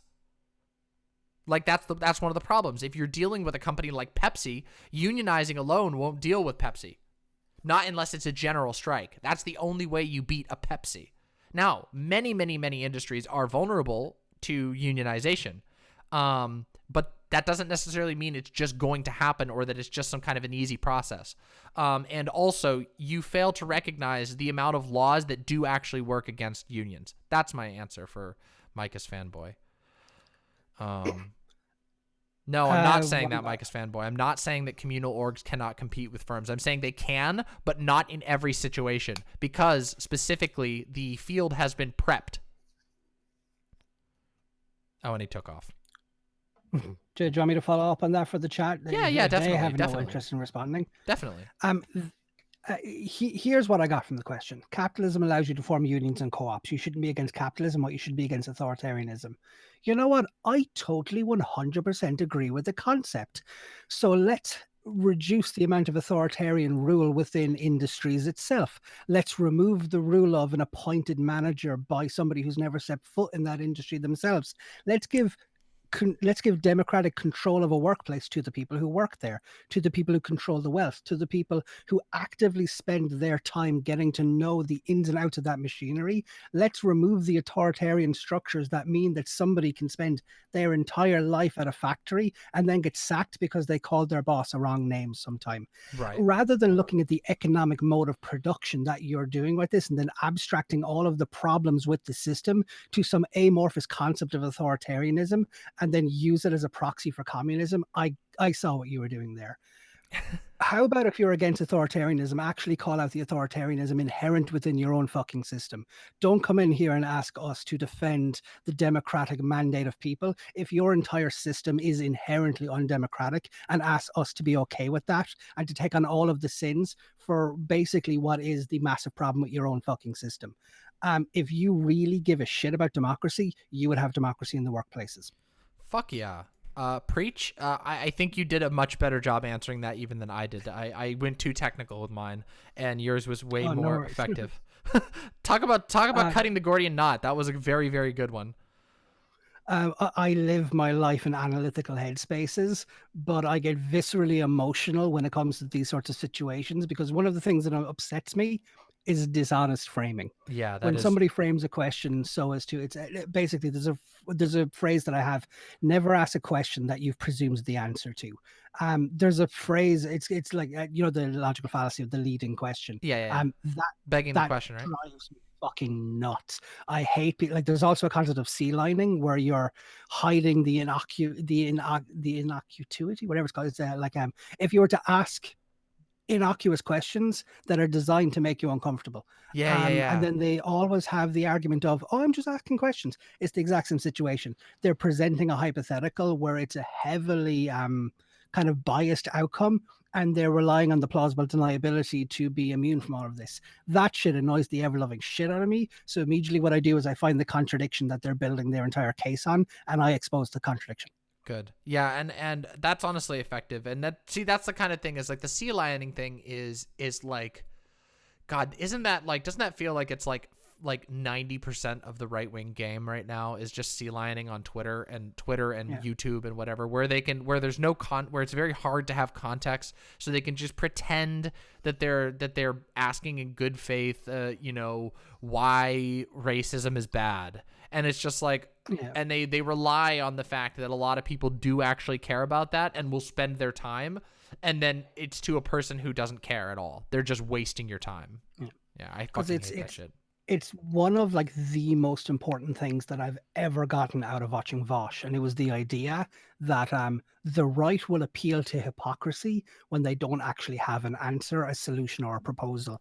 So they will vaguely gesture in the direction of a potential problem to point out how it is. Oh, you mean like Destiny? You mean like Destiny did today? Yeah. God, that pissed me off. The major problem I have with Destiny right now is he seems very invested in it. So you saw my reply. He seemed more interested in projecting the idea of what he has an issue with onto said chosen leftist, the orifice that I'm going to burn at the kind of like the effigy of my sacrifice today. He doesn't have an issue with leftists. He has an issue with the concept of leftism. Yeah. And he's basically strawmanned the idea of what a leftist is into being a caricature of itself. But this is one of the problems with what is it? It's a concept of egoism. I can't remember exactly what it is. But because he has a visceral reaction to the concept, that's his entire entire world in relation to what that concept means. So you may never be able to explain to him that what he's saying is wrong. Yeah. But yeah, but it's Era Shrugged in my chat just basically linked to Oh, the card says I'm Moops. drawing a blank on their name. Yeah, the card says Moops. That's a Innuendo phenomenal video. Studios. Watch that. Yeah, really good. Innuendo It's Studios. really, really good. Perfect, Yeah. But there was one thing that Eris wanted me to point out was that if we can give a shout out to the Mayday actions before we go, I think that might be an American thing because I haven't heard of this. Maybe I'm deeply misunderstood. Is there one happening in Ireland? I'm not entirely sure. But if it's something that we can shout out, I want to shout it out. Yes, I can shout out. I can only speak to one that I'm doing a lot of research on this, but there's only one that I'm really comfortable with, and that is that there is now it's not 100% confirmed yet because these things have to be really tightly organized, but at least here, if you're in Washington, please keep an eye on Kshama Sawant, Councilwoman Kshama Sawant's Twitter page, because she is helping to which is amazing. A council, like a person who's holding office, is helping to organize a rent strike here in Seattle, and it's looking like it's having some pretty major successes. So we'll see about that. And I will be talking about more like praxis stuff in upcoming streams because there's a whole bunch of stuff I want to talk about. So we will get to that. I don't have anything I can link majorly today besides shouting that out and shouting out the interview that I mentioned, by the way, with the Teamsters, the one that I dropped in chat. That interview also has a link to the Teamsters big fundraiser they're doing. They are raising money. As Amber says, it is an investment in the future of labor in this country. They are attempting to basically create a big organizational push that's going to reach out to other states and other unions. So that's an opportunity. If you have a little bit of extra cash to give, you might be able to contribute to something really, really major. Micah's fanboy, the stream is ending. I'm gonna be raiding out here pretty soon. However, if you watch the VOD, the part that you stepped away on was answered very succinctly by ZahnZee. So, with all due respect, please watch the VOD. We answered it for you when you weren't here. And other than that, I think we're good. ZahnZee, it has been absolutely wonderful having you on and being on your show, since it's like a stream thing. I don't even know how that works, but thank you so much. It's been, again, amazing. I fucking love talking about shit with you. We always have productive conversations. They always fly by as well. I absolutely love it. Everyone in my chat, please follow ZahnZee. ZahnZee is amazing. Let me get. I'm gonna drop. Actually, here. Let me grab your Twitter as well, because here we go. Hey, bam. I'm gonna drop. I have a link that I can just drop in if you want. Yes, yeah, my please do link that. tree. Please do the drop link it in tree. if you want. Go to ZahnZee's link tree and follow him. And you will be very happy that you did, because ZahnZee puts out great takes on Twitter, on Twitch, and obviously these conversations are great. I am going to raid. Oh, you're fine, Marinara. You are all good. The VOD will be there, and I will be uploading. I'm behind. I'm slow at editing, but I'm slowly and surely getting videos up. So there's gonna be more and more videos up on my YouTube as well. And then keep an eye on my fucking TikTok, because that shit's gonna have stuff soon too. Let me see. How do I raid? I do /raid. Let's see. There we go. /raid. We're going to do chat very quickly before you go, I had spotted something that Marinara had said earlier, where I just think it's a point that it's very worth mentioning. Okay. Where it's they had noticed kind of like a Twitter back and forth that I got into with somebody at Chapo, and it's a point that I always want to make. While I'm appreciative that we're bringing people over from the right, I think it's very important that we actually internalize a sense of understanding why they're joining the left. Otherwise, we're just equipping people with the class identity that could lead them towards becoming Nazbols or tankies. It's so important that we don't generate the next wave of anti-progressive class essentialists. I have no problem with bringing people over, but if they don't understand the value of intersectionalism, as far as I'm concerned, they're still on the fringes of the periphery. They need to understand why we're doing what we're doing. It's not enough just to understand class relations. I agree, and in fact, I don't know if it'll be the next stream I'm doing is going to be that's going to be on Saturday. I'm doing a chill stream. I will give details later. However, the next stream after that, we're talking about Nazbols, because motherfuckers, those guys have got to go down. Lovely. I'm just leaving your links in my chat so that so that they know where to find you. And I've left your Twitch and your handle for your Twitter. Perfect. That is perfect. Thank you so much. And all right, I'm going to start the raid now. Chat, I love you. Thank you for being here. Enjoy. Have fun in Chud's chat and tell Chud that I said hello. I'm going to go get some lunch. Thank you for being here. All right? Mwah. Much love to all of you. Bye-bye, ZahnZee. Bye. I loved having you on. Enjoy your meal. Thank you. Not about it, my friend. Bye. Bye.